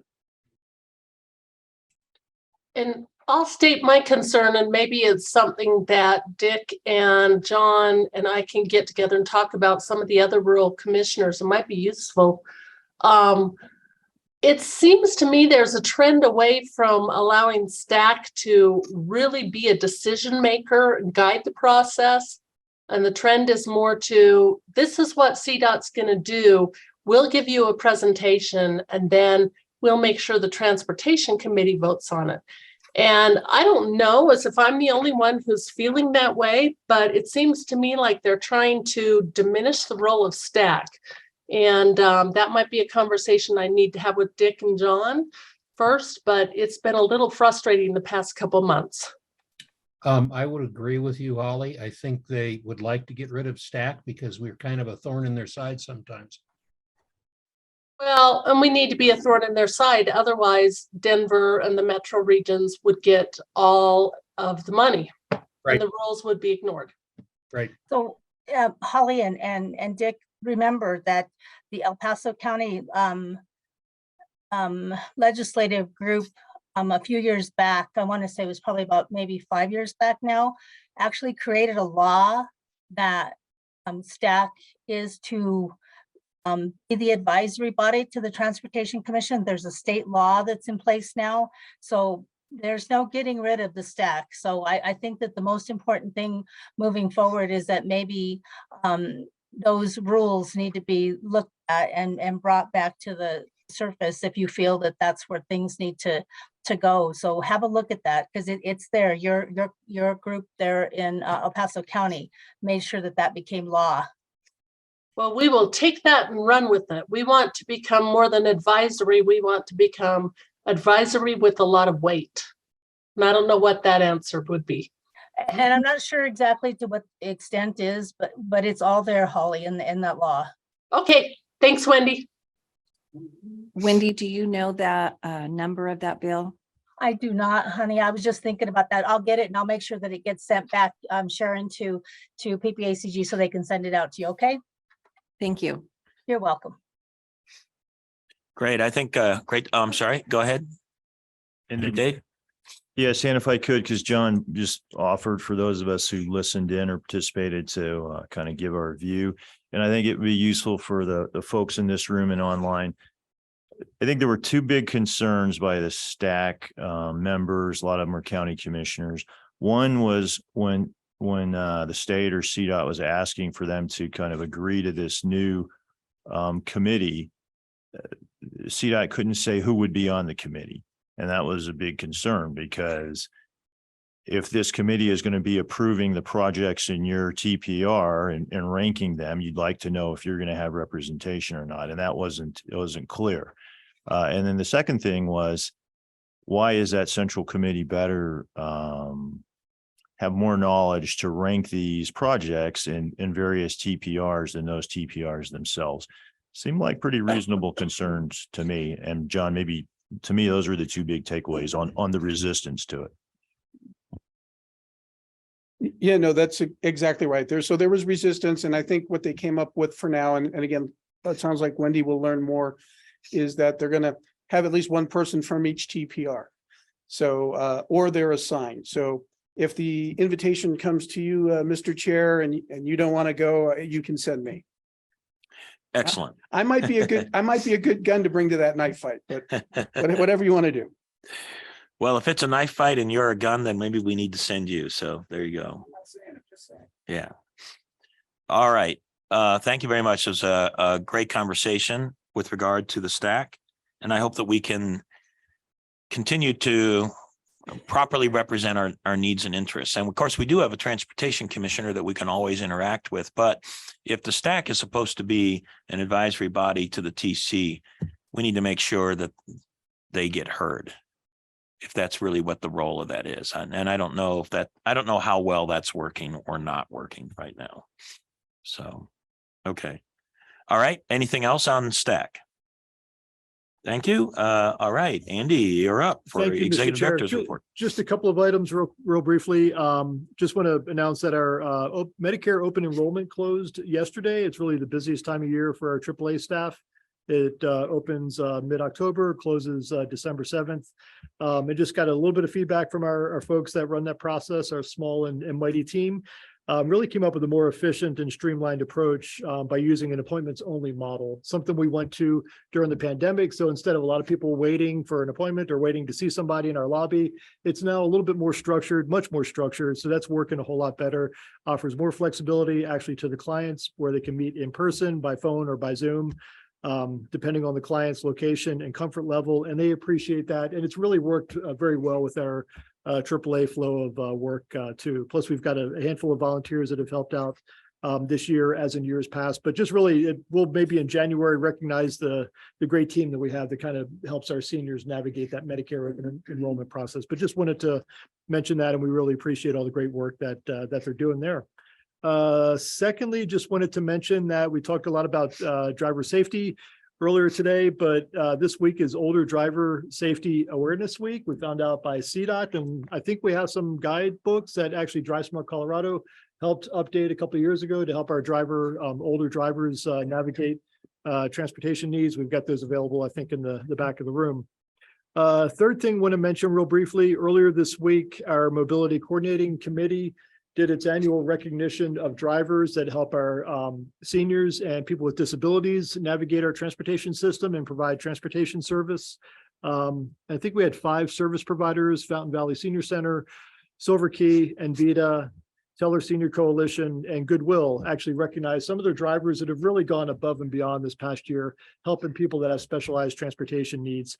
The one key takeaway, I think it was the driver from Teller County said that from his observation, he said usually those most in need are at the end of the roughest road. And I think he meant that not just metaphorically, but in reality as well. So it was just a great event, a lot of great pictures, and just a great way to recognize volunteers and other staff within our organizations that are helping to transport our most vulnerable residents. Last thing I'll mention is, I've mentioned this before, but we're getting support from the state to hire a grants navigator specialist to help our local jurisdictions and others to navigate the federal grants process. And thank you, Jared, for bringing up the picture from the other day. So we're finally at the point where we're going to start advertising next week for the grant support position. We're looking at hiring a contractor or a couple of contractors or a team of contractors to help our local jurisdictions dig into the federal infrastructure bill and other federal grant opportunities that are out there. So finally, it's taken a little bit to get to this point, but we're ready to start advertising. And ideally, we've got somebody on board in January. So that's all I've got. So thank you. Very good. All right. Are there any member entity announcements? Roland, go ahead. Amen. And there was one announcement starting right off with amen. I love it. Okay. Any other announcements? I've got some, but I'll reserve those. So anything else? Just From if anybody? you could bring that picture back up that was just up for the drivers. I was zoomed into that meeting. We need a window shade on this window because the people, it looks like they got little halos behind them when they're standing up here talking. So, okay, thank you. Yes, go ahead, Roland. Mr. Chair, we're having the kind of like parade of lights out of Callahan. You guys are all invited on Saturday. Okay, on the 10th. Come on out when it's dark and it's going to get to it. Okay? And I received an invite for that, and I'm so sorry I can't make it. I've got another obligation, but you guys do it right out there. Yep. You do. Is it an actual parade or? Actual parade, actual throwing candy to kids, actually a lot of participation, everybody in the town. And everybody is, it's a joyful time. It's not, And it may get a little cold, but it's a good time. it might literally be the largest parade on a per capita basis of anywhere in the country too. Amen. I believe it starts. When it's dark.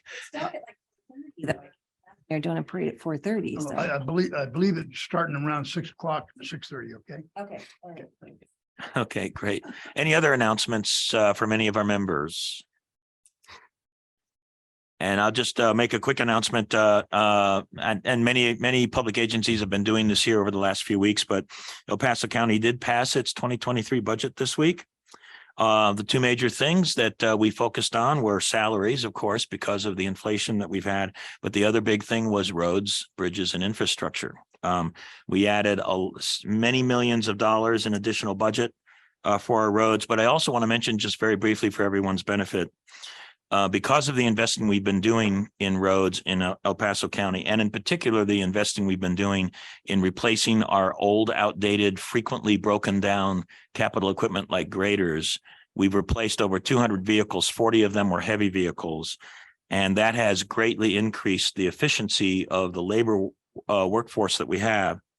So in 2022, this year, we actually did 120 miles of overlay, which is 5% of all of our paved roads.